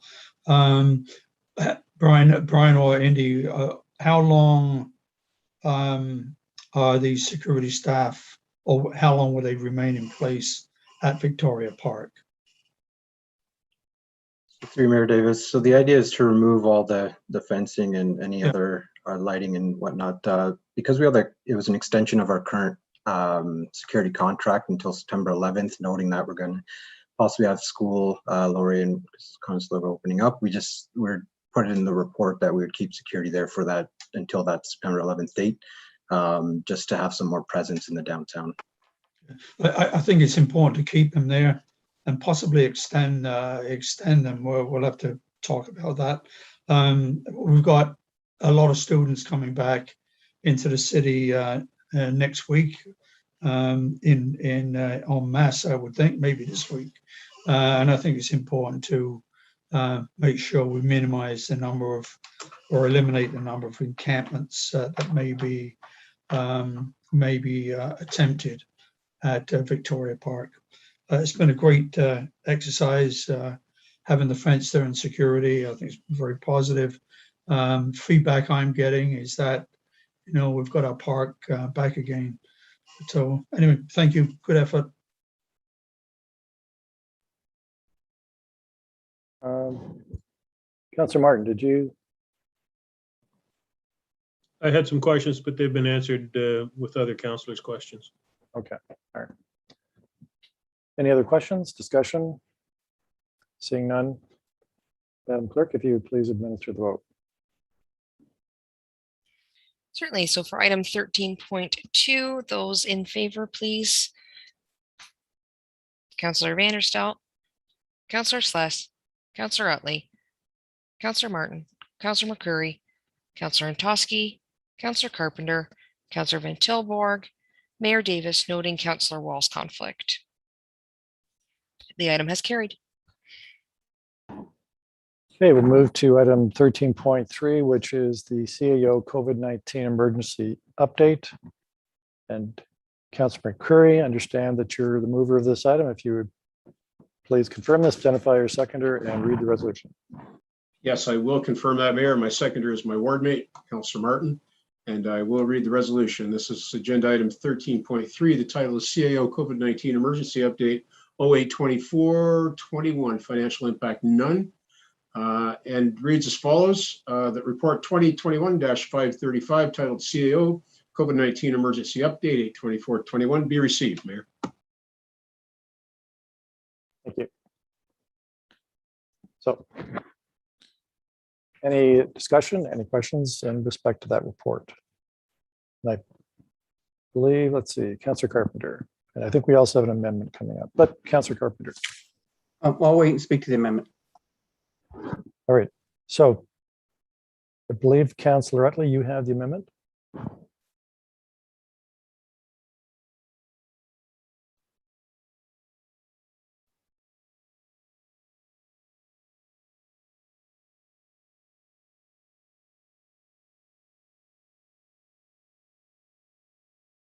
Councillor Utley, you're muted. I hate it when I'm talking to myself. Moved by myself and seconded by my ward mate, Councillor John Sless, that staff be directed to provide use of city facilities for the Brant County Health Unit pop-up vaccine clinics in response to the coronavirus COVID-19 pandemic at zero cost.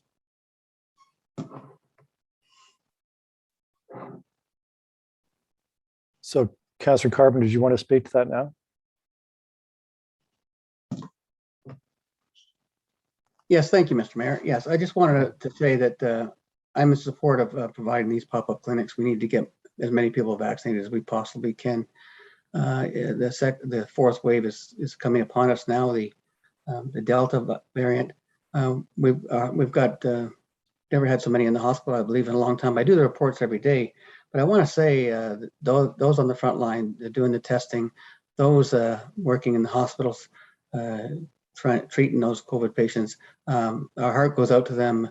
It's kids going back to school very shortly in a week or so.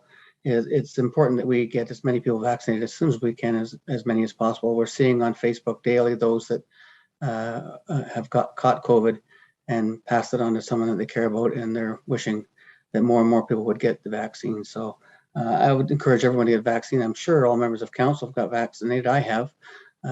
My wife has, all my loved ones have. So I'm hoping that people will get vaccinated, and I hope this pop-up clinics that the health unit wants to do works. They've done a tremendous job so far, and my hat goes off to them. Thank you. Councillor McCurry. Mayor, thank you. I'm fully supportive as well. I'm wondering if there are any criteria to specify locations, or if locations have already been chosen.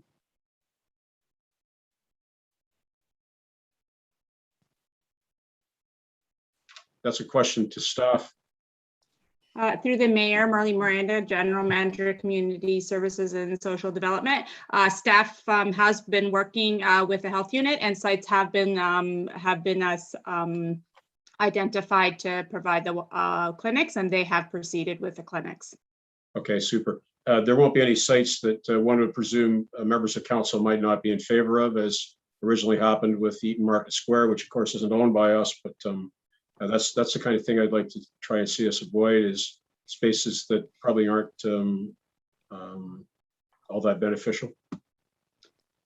So through the chair, we're happy to provide that list that has been selected by the health unit to council. That's excellent. Thank you very much, Marlene. Okay, Councillor Vanderstel. Thank you, Mr. Mayor. Through you to Marlene, is there a list of these locations readily available, or would that list be made available to the public in such cases where there was a identified need in that area where people could use it as a pop-up, not just location-specific service? So through the chair, the health unit is working with the city and other organizations in the county to identify those sites and working through them on a day-to-day basis. And as they're being organized, they're being communicated by the health unit to the general public. Okay, and we have a window into that as well. We're able to post that somewhere as well? We're able to do that as well, yes. Okay, thank you so much. Thank you, Mr. Mayor. Any other debate on the amendment? Seeing none. Madam Clerk, would you please take the vote on the amendment? Certainly. For item 13.3, CEO COVID-19 emergency update, the amendment, please raise your hand for those in favor. Councillor Vanderstel, Councillor Sless, Councillor Utley, Councillor Martin, Councillor McCreary, Councillor Antosky, Councillor Carpenter, Councillor Van Tilborg, Councillor Wall, and Mayor Davis. The amendment has carried. So any further discussion on the amended resolution?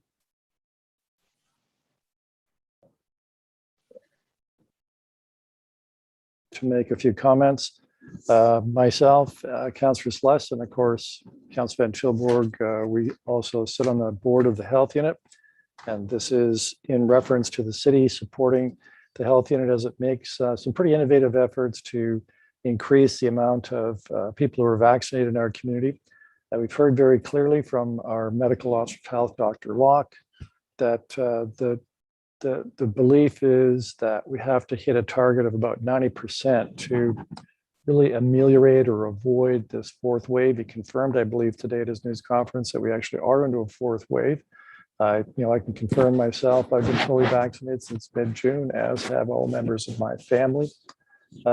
Also today, Dr. Locke announced that the health unit will be following, in terms of the vaccination policy, something similar to what the province has applied or is imposing upon hospitals, etc. And so my question, I guess, is either Marlene or to the city CEO. He also made a recommendation, I believe, in the news conference today that other organizations, businesses, nonprofits consider a vaccination policy. So what, and this would be an administrative issue down at the operational level, but could you clarify, please, what it is that the intent is in respect to city operations? Yes, back to you, Mr. Mayor. The senior management team met this morning and had a discussion regarding health and safety standard regarding our city employees and vaccination policy or standard regarding them. We're still in a discussion and looking at some others, and also looking at the OSHA, the Ontario Health and Safety Act, and we'll be coming back for the next week and a half, working with our unions, talking to them, as well as our other health and safety committees that are throughout the city, and looking to develop a standard over the next week and a half regarding this possible new health and safety standard at the city of Brantford. Yeah, as I said it, I realize there is vaccination hesitancy, but at the health unit, we discovered that some of it is due to, it's in terms of convenience. The more convenient you make it for people to receive the vaccine, the more likely they will take it up. And certainly the public health unit strategy has been to do that. The pop-up clinics being an example of that, and they are doing other efforts as well. But I think it's also for those of us who have, many of us have family members or friends who may have a vaccine hesitancy or it's a convenience. I think it's clearly doing whatever we can to assist them in getting a vaccine or vaccination, because as Dr. Locke has made it clear to us and other public health authorities, this is the way we avoid a fourth wave, or if we really are into it, this is how we get out of it, and potentially avoiding further waves. So critically important. Councillor Martin. Thank you. I think this is a great idea. I know that some people haven't been vaccinated simply because they couldn't get to the clinic or they couldn't get an appointment. I know the Hamilton Tiger Cats are running a clinic during their practice, so fans can come and get a vaccination and stay and watch the practice for a while. So I think anytime that a pop-up clinic can be done in conjunction with something that's going to attract people, we increase the odds of people getting a vaccination. Because there are some activities where you will need to be vaccinated to participate. Part of the reason why the Ticats are doing it is you'll need to be double vaccinated in order to attend any games.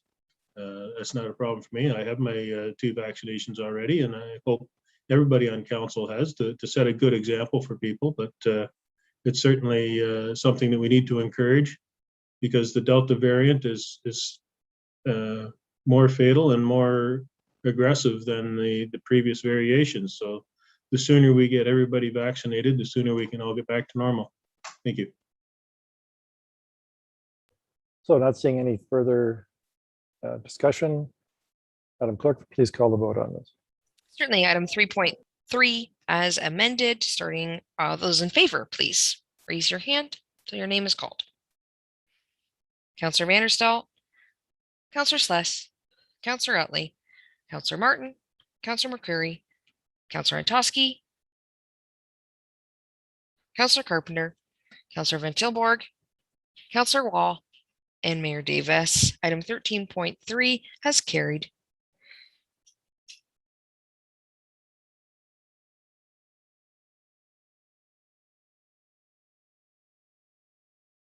Madam Clerk, does that take care of the items for 13? Through you to Mr. Mayor, yes, it does. We're on to the notice of motion section now. All right, so we'll go to notice of motions then. And so I believe there are 4 notices of motion on tonight's agenda. Councilman McCreary, I understand you wish to present your notice of motion as a resolution for consideration tonight, which will require a motion to waive the rules. So Councilman McCreary, please move your motion to waive the rules and state your seconder. The motion will require 2/3 vote to carry. Mayor, thank you. Councilor Martin and I are introducing this resolution this evening. And I'll read it to you, Mayor, that section 1511-5 and 15.3-12 of chapter 15 of the City of Brantford Municipal Code be waived in order to introduce the following resolution without prior notice of motion and without having been considered at a committee of the whole or standing committee. 14.1 concerning 21 Hill Avenue. Whereas the owners of 21 Hill Avenue have made application for permission to construct a sidewalk and retaining wall on their property, and whereas the process of issuing appeals has taken a while, now therefore be it resolved that A, staff be directed to undertake any and all work to ensure that the owners of the property are in receipt of all necessary documents to allow construction to commence and continue unimpeded. And B, to deliver to the owners the above documentation no later than noon, Friday, August 27, 2021. And item C, to prepare a synopsis and chronology of this project and forward same to the Building Review Task Force prior to its next meeting. And Mayor, I'll reserve my speaking remarks in order to wrap on this, please. Okay. So any discussion? We have, first of all, we have the motion to waive. Any discussion on the motion to waive? Councillor Van Tilburg. Hopefully Councillor Martin can state what the urgency and priority for getting it done, and particularly I see a end of the week deadline. If you want to even explain the retaining wall or whatever, just explain them why the urgency and why this can't wait, if you could, please. Generally, we don't allow members of council to question one another, but I think you're saying I'm hoping someone will clarify. Following me. Yeah, I think he is following you, and hopefully he will, in his comments, make that clear. So, Councillor, anything else, Councillor Van Tilburg? No, I just would like to know that. Yeah. Okay. So, Councillor Martin, you're up next by coincidence. Thank you. I was hoping to answer Councillor Van Tilburg's question before he asked it, but he beat me to the punch and got his hand up first. This is a project that the homeowners were hoping to have done by now. The homeowner took holidays in order to have the time off to do this work, and unfortunately his holidays are now over and the work still hasn't been able to progress. But it'd be nice to get this work done this season instead of it being pushed off later and missing the opportunity to get this sidewalk done before the weather turns too cold for this kind of work. So I'm going to ask questions, staff. What's the current status of this?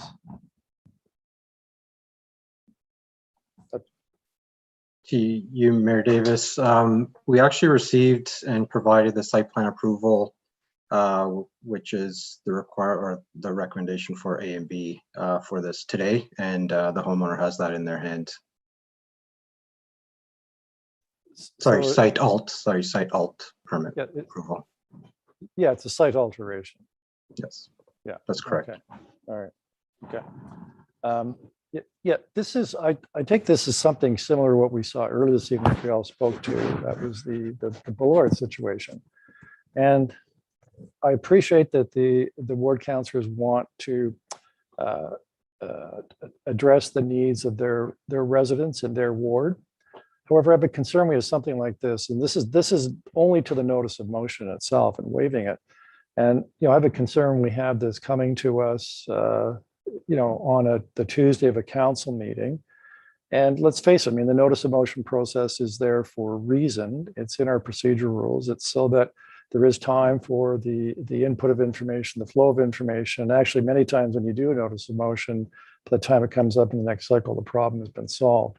And then, of course, there's this whole other issue of, are we moving too far down into operations and creating issues that we talked about earlier this evening? But this is the motion to waive.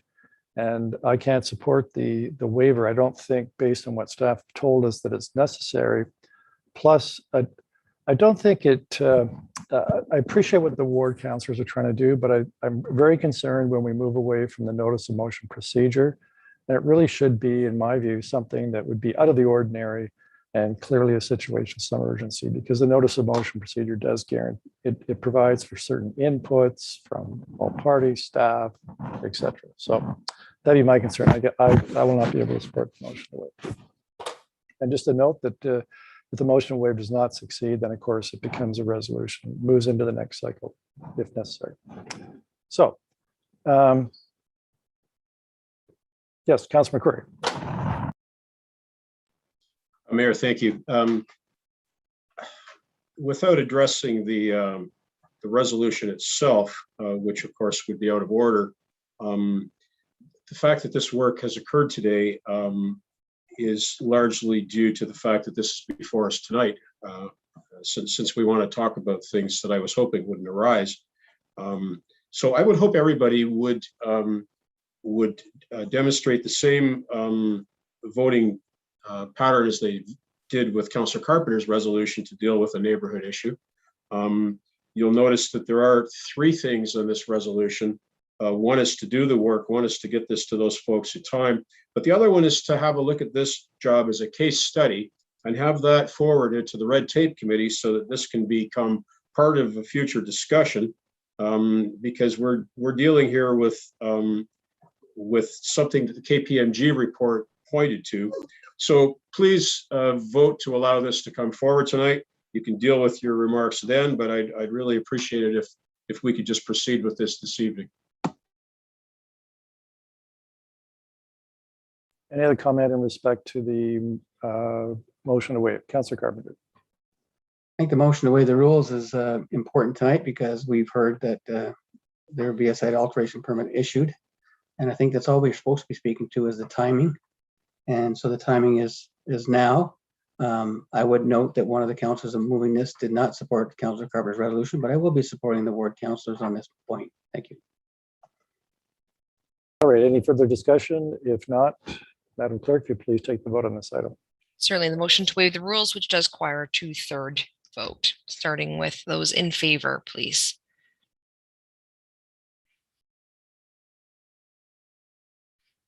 Councillor Utley, Councillor Martin, Councillor McCreary, Councillor Antosky, Councillor Carpenter, Councillor Van Tilborg, Councillor Wall,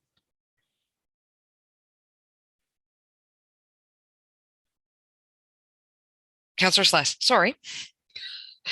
Those opposed? Councillor Vanderstel and Mayor Davis has received the required 2/3. So Councillor McCurry, you can now proceed with your resolution.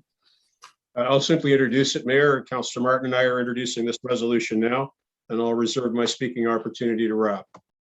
Okay. Yeah, so speaking opportunities this. So we'll start with Councillor Carpenter. Thank you, Mr. Mayor. Just the staff, when will this come forward to the committee? The red tape, as Councillor McCurry calls it, the red tape committee.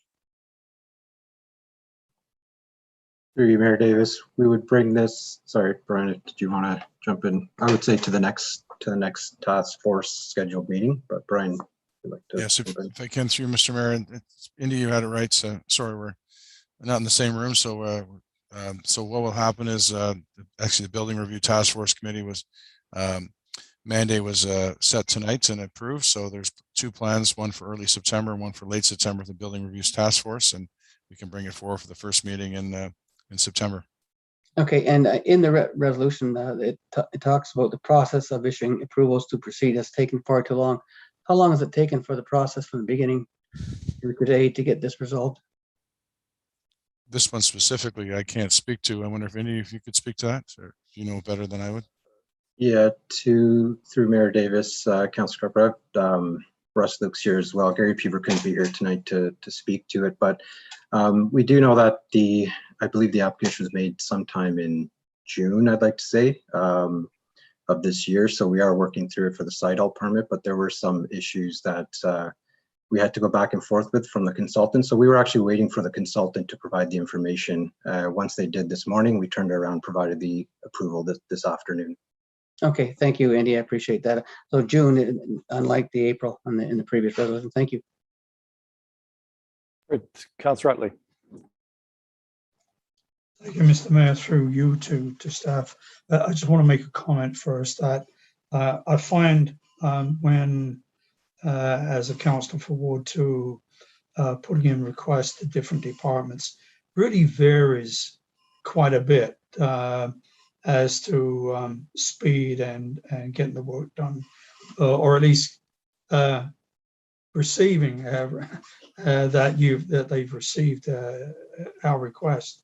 So I'm asking staff to consider looking at, if we're tracking now, how effective is that tracking system for council requests, and what we need to do to have an organization-wide tracking system so that every department is working from the same template. I've seen in my career life in manufacturing, we were all working from one sheet, one priority list, and we're a big organization. It's a very complex organization, and I think to be consistent from department to department, I'd certainly like to see us explore and recommend a tracking system, and perhaps that may be something we can we can discuss at the red tape committee. Thank you, Mr. Mayor. I welcome any comments from staff. Any comments from staff in response? If I can through Mr. Chair, yes, Councillor Utley is correct. When I counted up, we have 60 lines of business services at the city of Brantford. So there's many business lines and service lines we're operating. There is a customer contact software that does register these things. It's not used by many, and many councillors choose to email staff directly, and actually multiple staff in multiple departments, which causes a bit of confusion because you'll find sometimes one staff's working on another staff's working at the same time because there's been multiple emails sent. So it does, I have had some discussions with our customer service people with the software as well as others and see how we can coordinate it. It seems to be becoming more and more of an issue in the last 2 or 3 or 4 months. So it is something we can talk with the Building Review Task Force and try to find a remediation or remedy to solve this problem. Thank you, Brian. And a tracking system, as you say, well, it's only as good as us councillors want it to be. So we would need to buy into this 100%.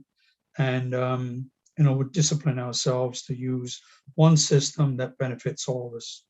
Thank you.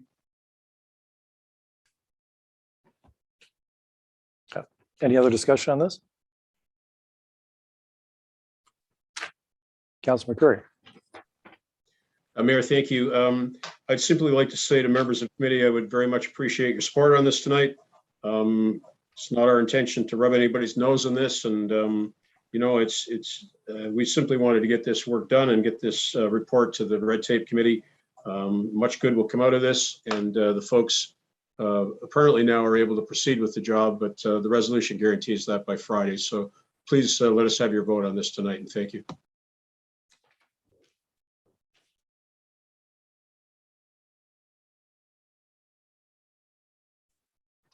All right, Madam Clerk, call the vote on this. Certainly, item 14.1 being 21 Hill Avenue. Those in favor, please.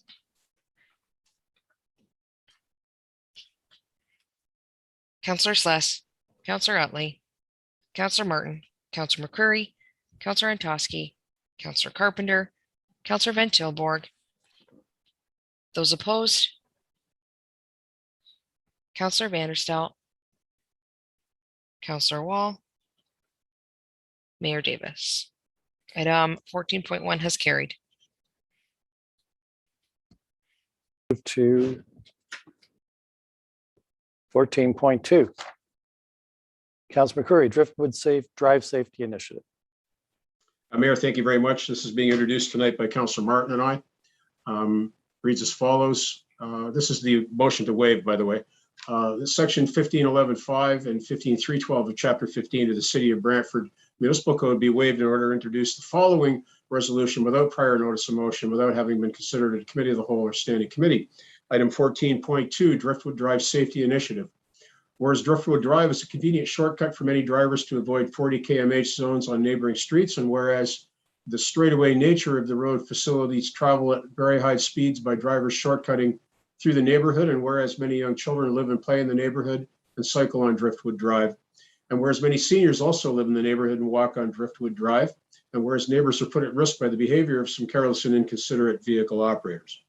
Now, therefore, be it resolved, the staff be directed to undertake the following actions. A, reduce the speed limit on Driftwood from 50 to 40 and install posted speed limit signs to reflect the change.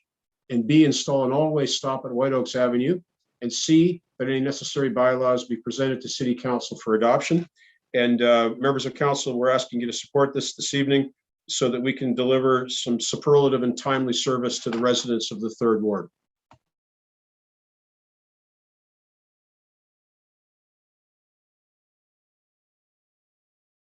Discussion, Councillor Antosky. I guess same question.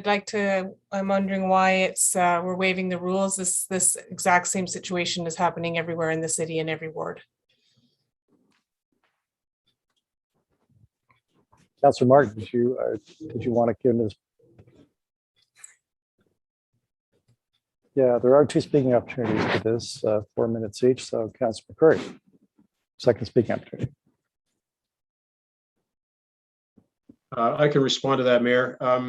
We had expected that this would have come into the August cycle, but we were informed that this would have gone to the September cycle, despite the fact that we did have notice of motion in early August on this one. And we really do want to get this dealt with in this current year. There's a period of time for locates and to get this into the queue for the work to be done. And we just appreciate support today to allow this to go forward. And then hopefully we can have the signage installed before the snow flies. Okay. Councillor Utley. Thank you, Mr. Mayor. I just want to comment. I'll support this, but I'm not happy the way that it's coming to us. So thank you. Councillor Van Tilburg. No, I'm not going to support this. I believe that we should be giving notice of motion. There should be time. This is all going to be done in one night. So there should be time given, particularly for the residents, to make sure that everybody knows what those changes are and what they will be and what's being proposed. And to have this brought forward as tonight, waive the rules. I mean, it all gets done far too. I don't see any significant urgency, unlike the previous one. I think these should be, waive the rules, should be used sparingly and only under necessities. I don't see a necessity here. I won't be supporting it, and unlikely on the next one either. Any further discussion on the motion to waive? Seeing none. Madam Clerk, please take the vote. Certainly, motion to waive, just a reminder again, requires 2/3. Please raise your hand until I call your name. Councillor Vanderstout. Those in favor, sorry, my apologies. Councillor Vanderstout. Councillor Sless. Councillor Utley. Councillor Martin. Councillor McCreary. Councillor Carpenter. Councillor Wall. Those opposed?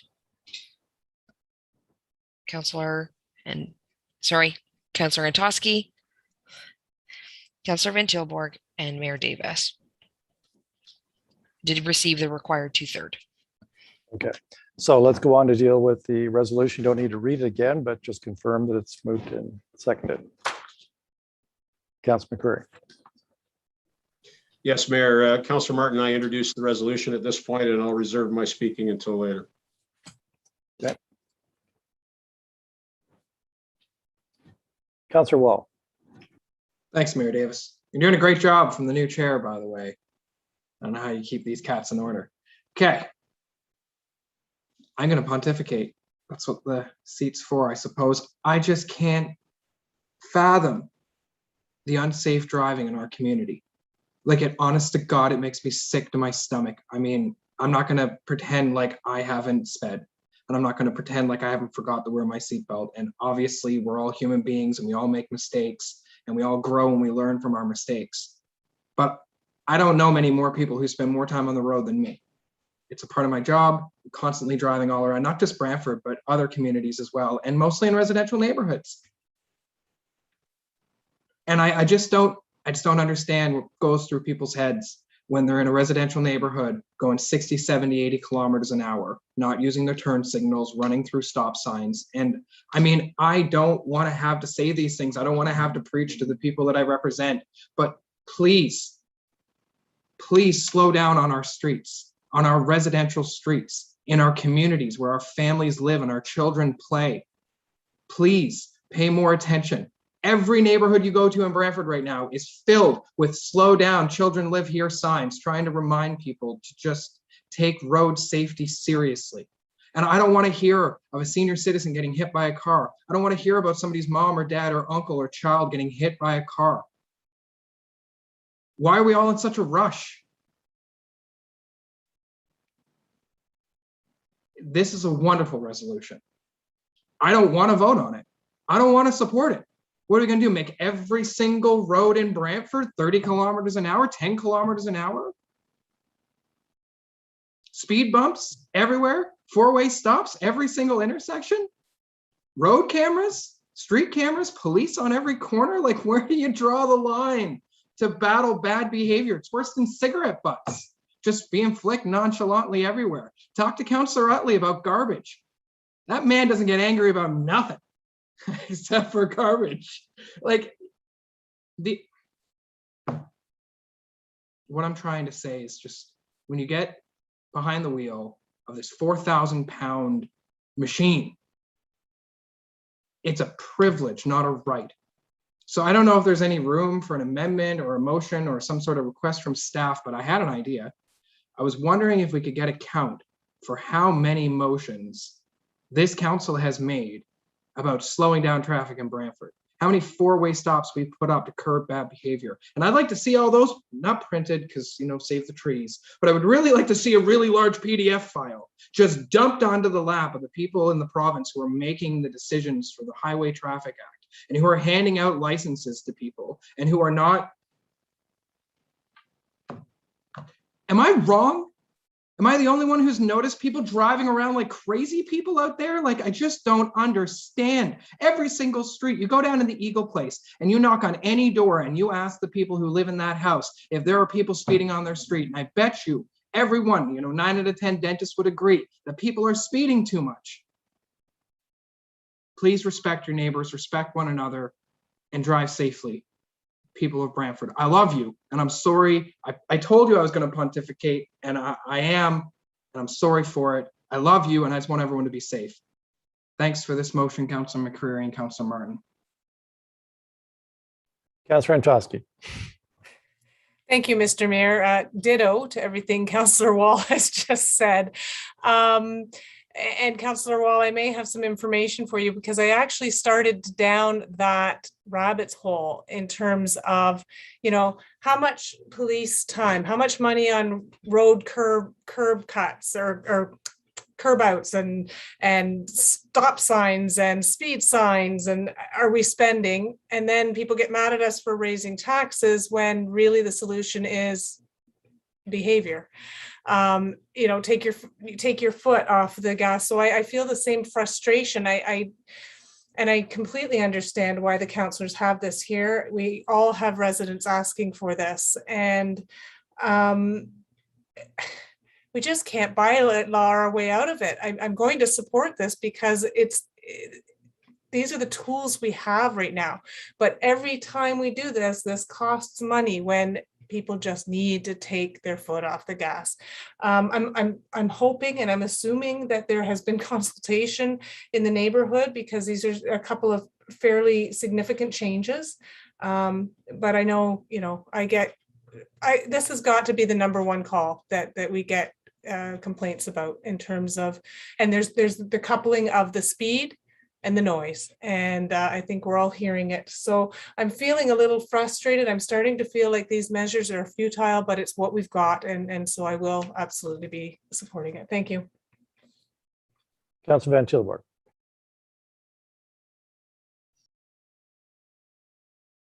There it goes. In a way, I wish I could say that was my number one call. Unfortunately, things have been a little bit uglier in the ward with regards to other issues. But in the north end, it's probably a little different. Vision Zero's meeting tomorrow. I think much of this already aligns with the direction Vision Zero's going. My question is that previous Councillor Kings in Ward 1 would like to put stop signs in, and then we found out a month later we were taking stop signs out. I think we all remember that, the big push to get the stop four-way in and then to pull the four-way out. I have no information on this. I mean, I absolutely have nothing. I have a waive the motion and some requests. Now, knowing that much of that northern area is gone to 40K and there's a handful of streets, and I know probably they'll all be 40K at some point or another. I don't see making that change, but they always stop at the tri-section. I don't even know if that's the best location on Driftwood for an all-way stop or not. So what I would ask then is for a separation of clause A and B. Yep, we can do that. All right, and yeah, I'll just leave it at that. Okay. Councilor McCreary. Well, Mayor, thank you very much. I want to come back to the comment that Councillor Van Tilburg made at the outset, and I don't disagree with him that, it would have been good if we could have gone through the full process, but we were erroneous in terms of the timing on this. And one of the things we want to cure procedurally is to come back to the point in time where the resolution comes forward in the month that the notice of motion is made. And I think that would resolve some of the concerns. And I've got to honestly say, I might have agreed with Councillor Van Tilburg if this had been brought forward by a councillor from another ward as well. It's certainly something to consider, and he's not off base. There was some discussion, to answer again Councillor Van Tilburg's inquiry about the always stop. There was some discussion about the number of stop signs to put in and the locations, and we did come to the agreement that this probably is the best location. And it's the one probably where people, their behavior is the worst. So I would say thank you very much, presuming in advance that this will get the support of committee tonight. And as I said, we're trying to deliver up good and timely customer service, and supporting this tonight will allow us to get the signs in, stop and speed signs in before winter time, and allow the neighbors to enjoy a little more peace of mind. And we all know that most people don't obey these regulations, but I think one thing that we can probably agree on is that when people speed, they're not going to exceed the 40 by 30 kilometers an hour. And I think what it does in effect is it takes 10 kilometers off everybody's speed. So we're doing good work here, even though most people ignore them. And again, thank you in advance, hoping you'll all be supportive of this tonight. Seeing no further discussion, so we have had a request for a separated vote. So I think why don't we deal with the singular item first, which would be B. That's installing the four-way stop. I believe Councilman Tilborg's asked that be separated. So Certainly. So for item 14.2, clause B, those in favor, please raise your hand. Councillor Vanderstel, Councillor Sless, Councillor Utley is absent at the time of the vote.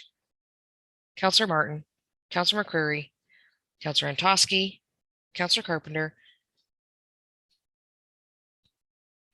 Councillor Wall.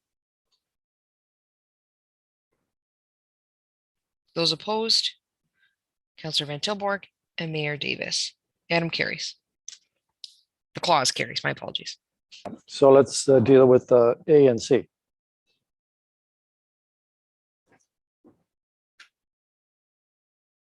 Certainly. So again, those in favor, Councillor Vanderstel, Councillor Sless, Councillor Martin, Councillor McCreary, Councillor Antosky, Councillor Carpenter, Councillor Van Tilborg, Mayor Davis. Those opposed. Councillor Wall, I did not register a vote for you. In favor or opposed, please? In favor, sorry. Thank you. That item, remaining clauses for item 14.2 being Driftwood Drive Safety Initiative have carried. That takes us to 14.3, Morton Avenue, Grand Street, always stop control. Councilor McCreary. Mayor, thank you. Councilor Martin and I are introducing this resolution tonight to waive the rules, and I'll read it as follows. That section 1511.5 and 15.3.12 of Chapter 15 of the City of Brantford Municipal Code be waived in order to introduce the following resolution without prior notice of motion and without having been considered at a committee of the whole or standing committee. And that's item 14.3, Morton and Grand Street, always stop control. Whereas constituents have requested an always stop control at the intersection of Morton Ave and Grand Street, and whereas the intersection has not been reviewed following the guidelines outlined in Public Works 009 always stop warrants policy, now therefore be it resolved that A, staff be directed to change the intersection control to always stop control, and B, that the implementation cost for always stop control signage and pavement markings not to exceed $600 be funded from the operational services operating budget, and C, that any necessary bylaws be presented to City Council for adoption. And Mayor, I will ask everyone for their support on this, and I'll make the case for it coming forward tonight by saying that, as I said on the previous item, that Councillor Martin and I are endeavoring to provide superlative and timely customer service to residents in the third ward. You'll see that staff didn't feel that it was warranted there. Councillor Martin and I felt that it was not warranted to put staff to all the work to go to a warrant study, only to have us introduce the resolution and waste all that work, time for which could be better spent on other activities. It is a safety issue for the neighbors. There's a lot of people that cross at that intersection, and despite the speed limit there, people just go like the Dickens. So I would appreciate it, Councillor Martin, I would appreciate if you could support this tonight to let it move forward so we can get this installed in a timely fashion during the season of 2021 before the frost comes, because we need to do locates and get the posts installed. Thank you. Any discussion? Councilor Carpenter. So now I understand that superlative council work is a logical reason to move an item forward. Thank you. It would appear that way. Any further discussion?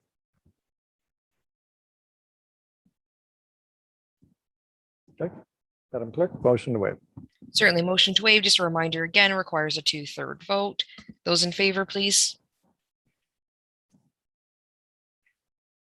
Counselor Utley, Counselor Sless, Counselor Martin, Counselor McCreary, Counselor Vanderstel, I now see your hand up for in favor.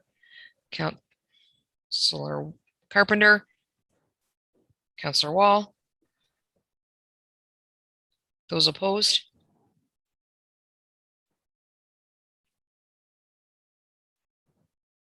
Counselor Antosky, Counselor Van Tilborg, and Mayor Davis.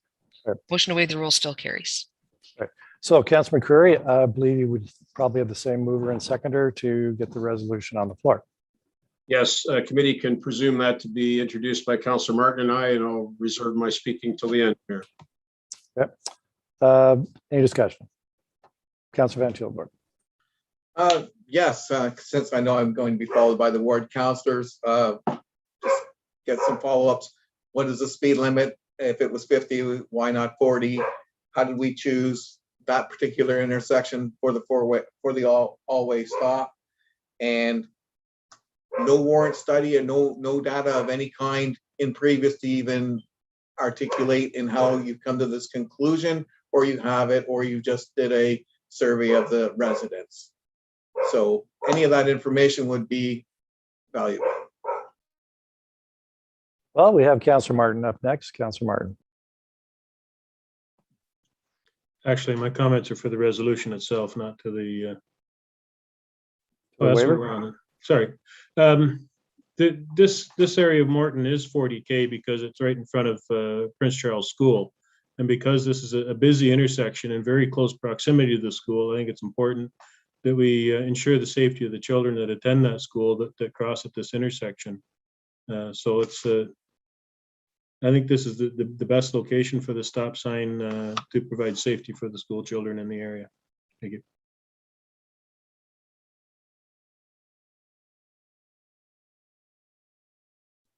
Councilor Carpenter, to the waiver. Oh, the waiver, no, thank you. I thought the waiver is done. We passed the waiver. Sorry, to the resolution. Go ahead. Okay, thank you. Okay, yeah, it's good to see that Councilor Martin's supporting stop signs. I appreciate that. You know, the timing, the argument for timing should have been, the discussion should have been very clearly that the school is going to be back very shortly, even though this won't be done in time, but it'll be done soon after that by doing it tonight. It's the safety of the children in the neighborhood and slowing the cars down. That makes perfectly good sense to me. And, you know, Ward 4 councils move similar resolutions to get stop signs done very quickly because we recognize that they are a safety factor, but they're not supposed to be used to slow traffic down, but that's what we're using them for. And it's worked very well in parts of Ward 4 where we've had some problems. So I will be supporting this. Thank you.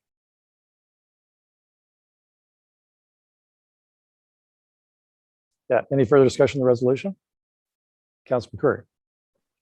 Yes, thank you. As Councilor Martin said, it's a safety issue for us, and it's unfortunate we didn't have this come through the normal process for the month of August. It was an oversight on our part, presuming it was coming in August when in fact it was going to be on the September agenda. So we'd appreciate everybody's indulgence. And again, I understand and I appreciate why Councilor Van Tilburg takes an interest in these matters. He always does, and he asks the good questions. And I hope that our answers tonight were satisfactory to gain the councilor's support on this and make it unanimous. Thank you. Yeah, I would say this, that it won't be unanimous. I agree with Councilor Van Tilburg. I mean, we spent a lot of time developing a four-way stop policy, some of which was so that it didn't have to come to council and would happen following an agreed upon process. So I guess we don't have a all-way stop policy, and just out it and you get it.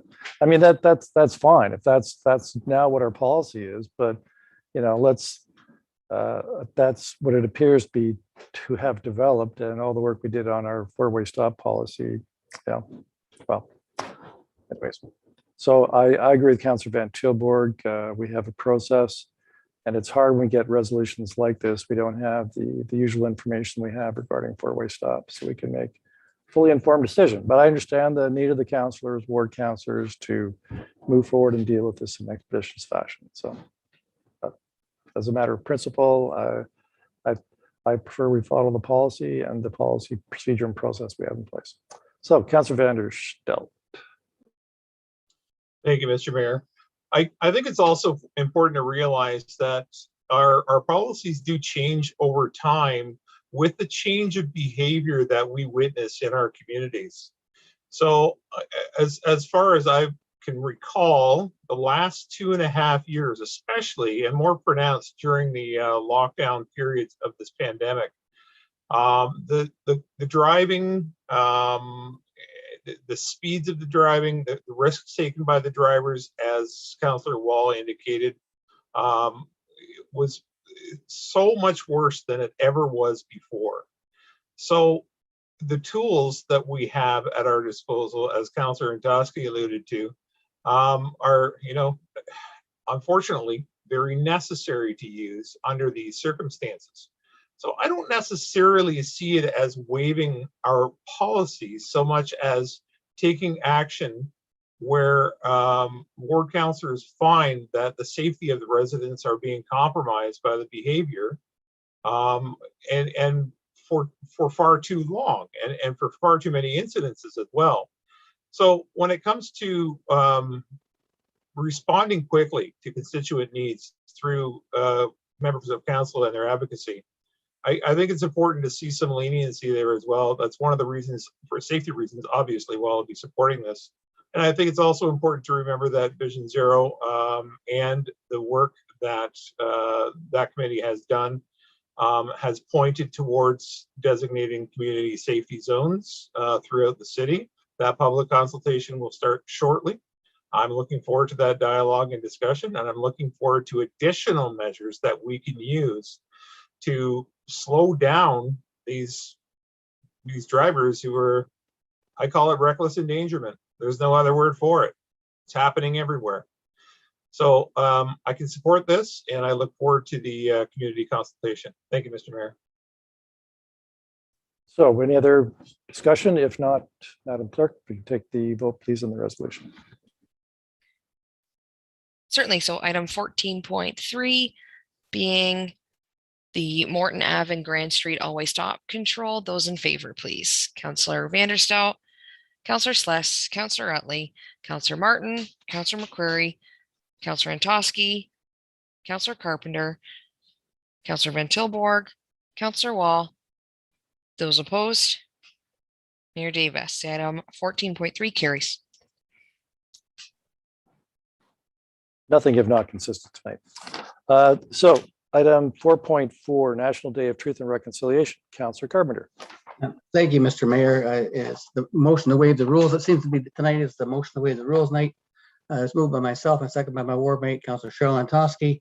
That's section 15.11.5 and 15.3.12 of Chapter 50 in the City of Brantford Municipal Code be waived in order to introduce the following resolution without prior notice of motion and without having been considered at a committee of the whole or a standing committee.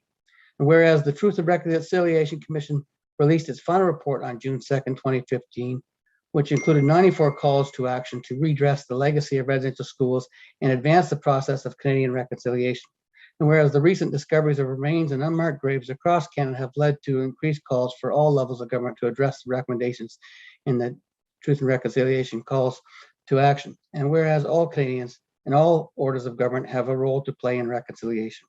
And whereas recommendation number 80 of the Truth and Reconciliation Commission called upon the federal government in collaboration with the Aboriginal peoples to establish as a statutory holiday a national day for truth and reconciliation to ensure that public commemoration of the history and legacy of Reginald School remains a vital component of the reconciliation process.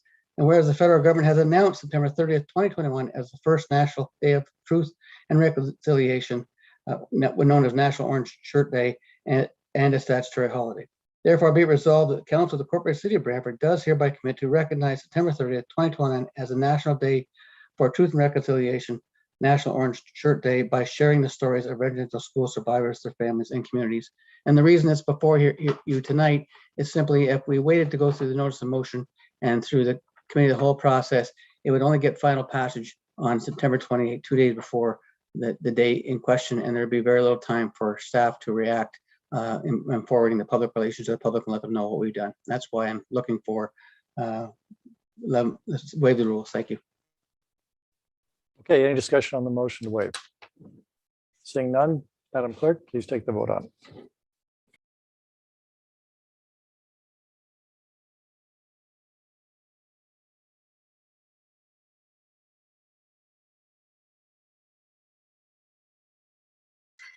Certainly. So the motion to waive the rules for 14.4 requires a 2/3 vote. Those in favor, Councillor Vanderstel, Councillor Sless, Councillor Utley, Councillor Martin, Councillor McCreary, Councillor Antosky, Councillor Carpenter, Councillor Van Tilborg, Councillor Wall, and Mayor Davis. That carries.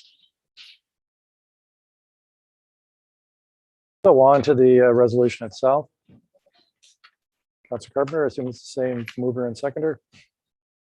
Thank you. It's moved by myself, a second by my ward mate, Councillor Cheryl Antosky, and this resolution just came forward through AMO and through FCM, and I would just like to move this forward in a timely manner. And I thank staff for moving very quickly, Tanya, to get this to us, and all members of council. I think Brantford, living next to the largest reserve in the country, and having a residential school on our within the city boundaries is something that we need to recognize and show our support for.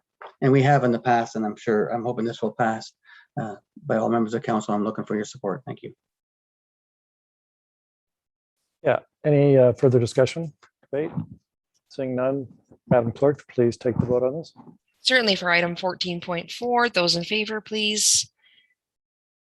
Councillor Vanderstel, Councillor Sless, Councillor Utley, Councillor Martin, Councillor McCreary, Councillor Antosky, Councillor Carpenter, Councillor Van Tilborg, Councillor Wall, and Mayor Davis. Item 14.4 carries. All right, let's move to bylaws then.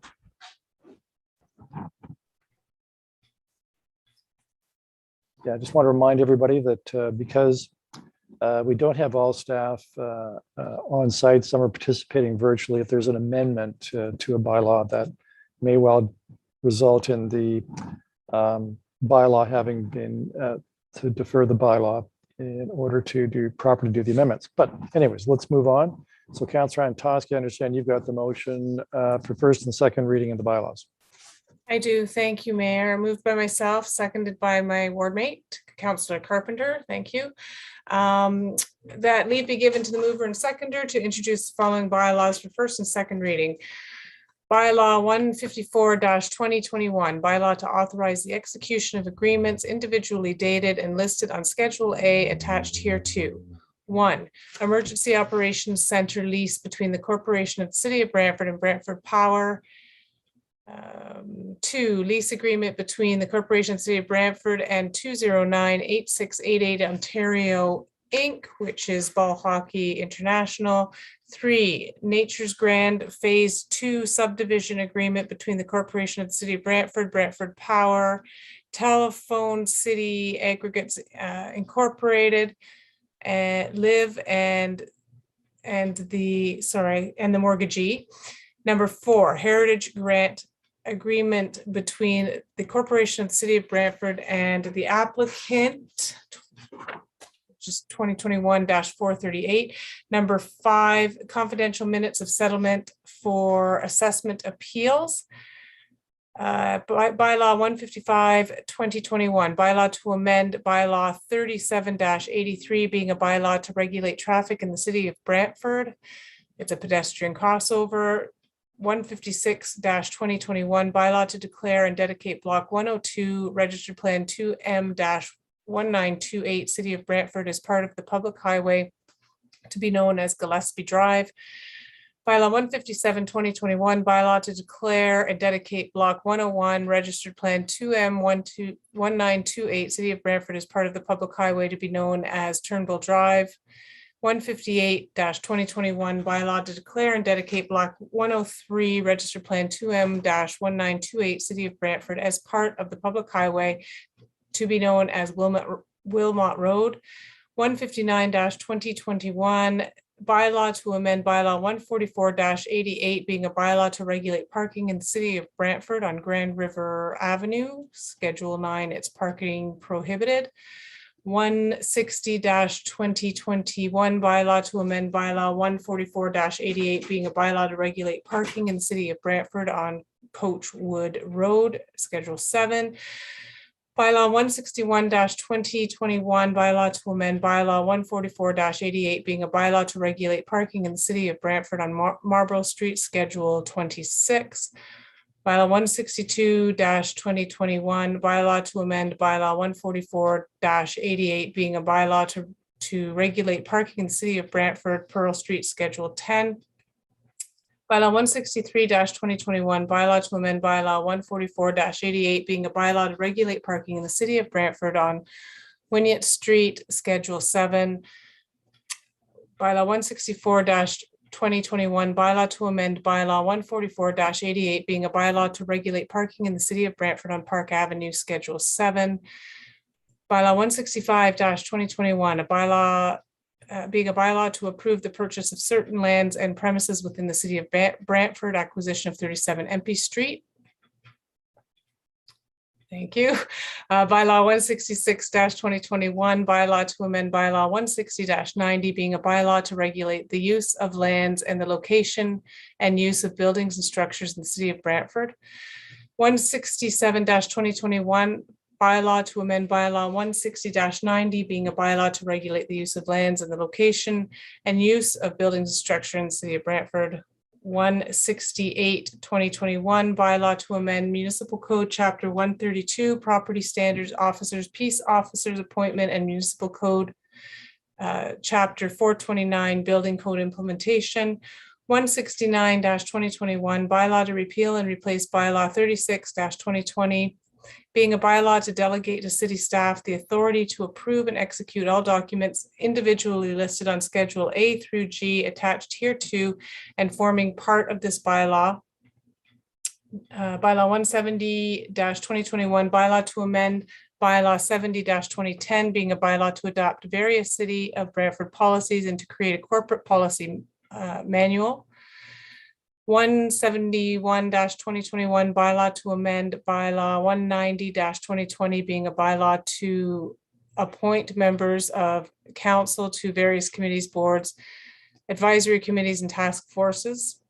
172-2021, a bylaw to levy taxes on certain designated public institutions pursuant to Municipal Act 2001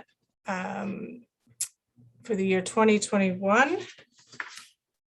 And 174-2021, bylaw to amend bylaw 160-90, being a bylaw to regulate the use of lands and the location and use of buildings and structures in the city of Brantford by removing the holding provision from the subject lands.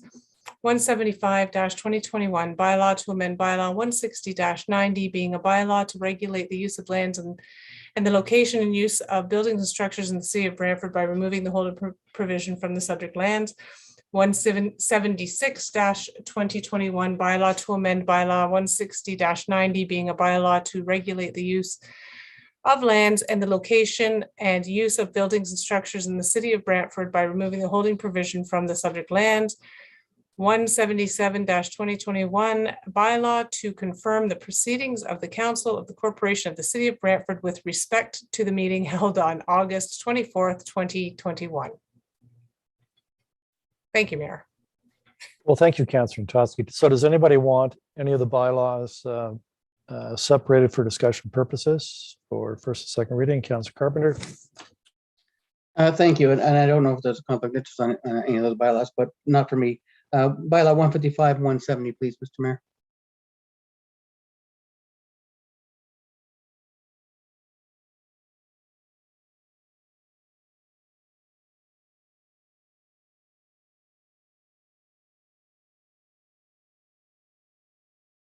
Any other requests for bylaws be dealt with separately? Oh, sorry, Councillor Wall. Yes, sorry to bother, just checking with the city clerk that my random spontaneous conflict of interest isn't in those bylaws somewhere. Clerk's indicating it isn't. Thank you so much.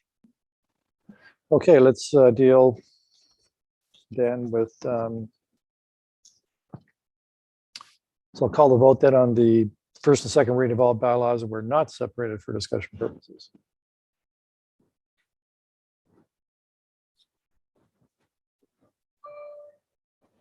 Thank you. Those in favor, Councillor Vanderstelt, Councillor Sless, Councillor Utley, Councillor Martin, Councillor McCreary, Counselor Antosky, Counselor Carpenter, Counselor Van Tilborg, Counselor Wall, Mayor Davis. First and second reading of all bylaws not separated have carried. All right, let's move to the bylaw 155, 2021. Separate vote was called for that. Any discussion on that? Councilor Carpenter.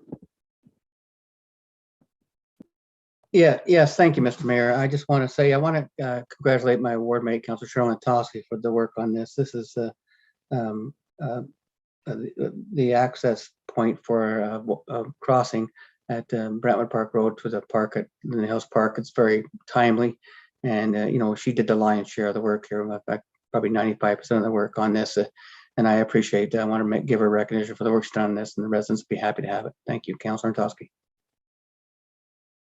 Councilor Antosky, you're next. Thank you, Councilor Carpenter. I just wanted to indicate this. We're very excited to have this pedestrian crosswalk. It is that road is crossed a lot by families, and if you look at the numbers that were shown in the study, I would say that the numbers, in a normal time are much higher than that. That study was taken in October and during COVID times and going to a park, and we still met the numbers. So, probably double it on a hot August with no COVID and on a Saturday. And so thank you everyone for your support. The neighborhood really appreciates this. So, no further discussion. Madam Clerk, take the vote on this. Certainly. First and second reading of bylaw 155, please. Counselor Vanderstel, those in favor, sorry. Counselor Vanderstel, Counselor Sless, Counselor Utley, Counselor Martin, Counselor McCreary, Counselor Antosky, Counselor Carpenter, Counselor Van Tilborg, Counselor Wall, Mayor Davis. All right, let's move then to third reading. I believe Counselor Sless, you have the resolution for the third and final reading of the bylaws.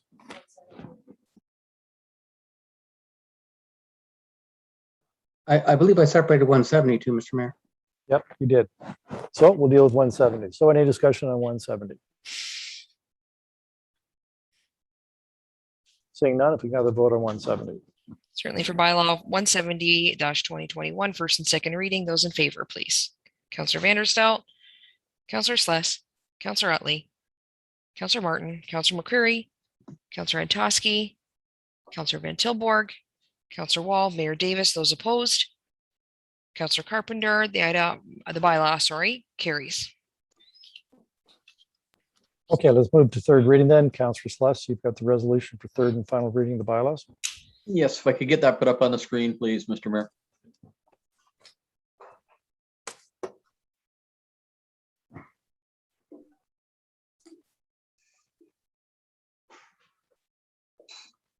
Moved by myself, seconded by Councillor Utley, that bylaws 154-2021 through to and including bylaws 172-2021 and bylaw 174-2021 through to and including 177-2021 be taken as read a third time, be finally passed and signed by the mayor and clerk. All right, so anybody want any of the bylaws separated at third reading? Councilor Carpenter.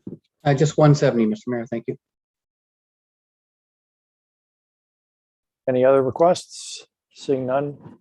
Madam Clerk, please call for third reading, the vote for third reading. Oh, sorry, for all those bylaws that weren't, for the remaining bylaws except for 170. Certainly. Third and final reading of all bylaws not separated for discussion. Those in favor, please. Counselor Vanderstel, Counselor Sless, Counselor Utley, Counselor Martin, Counselor McCreary, Counselor Antosky, Counselor Carpenter, Counselor Van Tilborg, Counselor Wall, and Mayor Davis. Those carry. All right, any discussion on 170? Third reading? Seeing none. Madam Clerk, please take the vote on 170. Certainly. Those in favor, please. Counselor Vanderstel, Counselor Sless, Counselor Utley, Counselor Martin, Counselor McCreary, Counselor Antosky, Counselor Van Tilborg, Counselor Wall, Mayor Davis. Those opposed. Counselor Carpenter. Third reading of 170-2021 carries.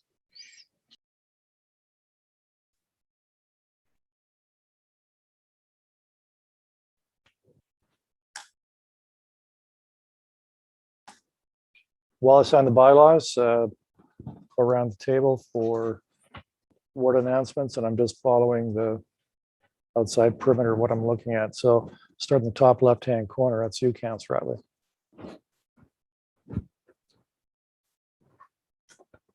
I'm at a loss this time, so I'll pass. Thank you. Okay, over to the upper right-hand corner, Councillor Antosky.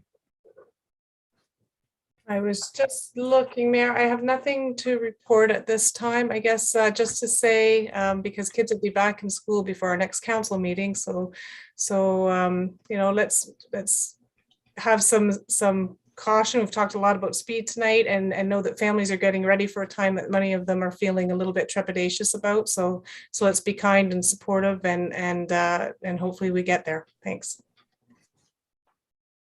Councillor Martin. Councillor Antosky stole my announcement. Okay. Councillor Sluss. Thank you, Mr. Mayor. Just encourage everybody that hasn't had their first dose or needs their second dose, please find a place.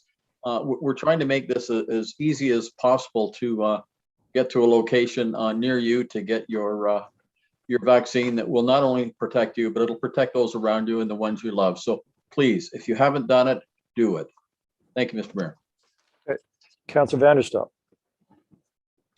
That is a brilliant segue, Councillor Sless. Marlene Miranda actually sent us our list of what will be pop-up locations. Earl Hague, Doug Snooks, Lauren Towers, Wayne Gretzky Sports Center, Mohawk Park, Tranquility Park, Victoria Park, Waterworks Park, Harmony Square, Steve Brown Sports Complex, Kotchuk Park, JC Park, John Wright Soccer Complex, Dobney Creek Fields, Transit Station, Riverside, and Winston Court. And look to the more information on those as far in terms of addresses and how long they'll be open on the city's website.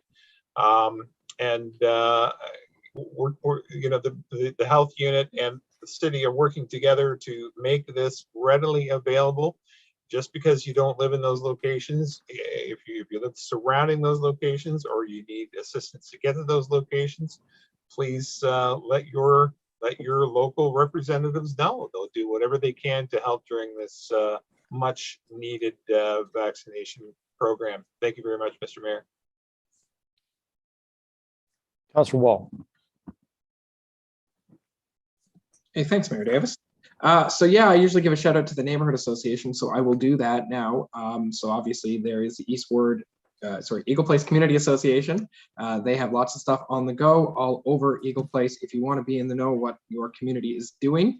Also, a huge shout out to a couple of members of the Eagle Place Community Association who are working on a petition right now to slow down, divert, or do something about the traffic that's on Erie Ave. So if you're a member of Eagle Place and you want to be a part of that conversation, highly recommend you reach out to the neighborhood association because they are actively talking about that right now.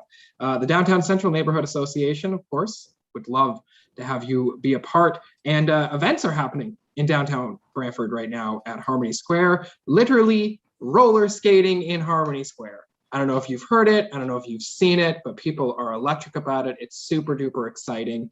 There's so much stuff happening. They're doing Disney princess meets, they're doing crafts, they're doing theater, all right there in Harmony Square, plus a world-class splash pad and lots of other things. Great things happening in the downtown, but check out the Downtown BIA or the Downtown Central Neighborhood Association for more information about that. And then the East Ward Echo Place Neighborhood Association, which we share with the incredible Councillor Antosky and Councillor Carpenter, they're doing all sorts of great stuff. Music in the park, they're doing like ukulele lessons, they're doing all sorts of great stuff. But one thing that I will bring up, they are working on a grassroots initiative for a community safety meeting. And we don't know exactly what that's going to look like, but we do know that they are working on it. And if you want to be a part of that conversation and making East Ward Echo Place just a safer, more connected neighborhood, I'd highly recommend you reach out to the East Ward Echo Place Neighborhood Association. They have some great volunteers, some really great stuff happening, and some really great initiatives. And it's all through Facebook. You need help finding that, just go to brantford.ca and click on the little neighborhood associations tab. And yeah, that's my update. Thanks for the opportunity. I think it's Councillor Carpenter, you're next. Thank you, Mr. Mayor. Yes, Councillor Toski and I will be hosting a Ward 4 safety meeting at the Echo Place neighborhood meeting, and it is going to be held on the September 9th. And we will deliver the flyers to the neighborhood to make sure that everyone knows where it is and when it is and how they can participate during Zoom. We are going to have the chief of police there and the board chair and we're going to have the neighborhood association as well. The Echo Place East Ward Neighborhood Association will be on hand to provide some comments and solutions to the problems of speeding. So there's two issues here on this meeting: speeding and traffic issues, and the second one be the crime that's in the neighborhood that we're all dealing with. So that's the work that we'll be doing on September 9th. Thank you. Councillor McCreary. Oh, thank you, Mayor. Well, I want to remind folks and thank members of council for appointing Councillor Wall and I to the Downtown Task Force. Councillor Wall is the vice and I'm the chair. And thanks to Councillor Utley, Councillor Van Tilburg, and Councillor Vanderstelt for voting for us to allow us to take the lead on the project.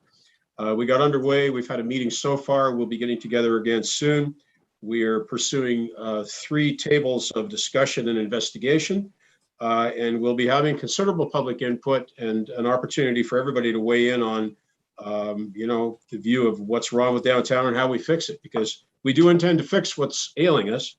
And I would invite everybody in the community to participate in that and watch for updates and how you can participate in our public forums.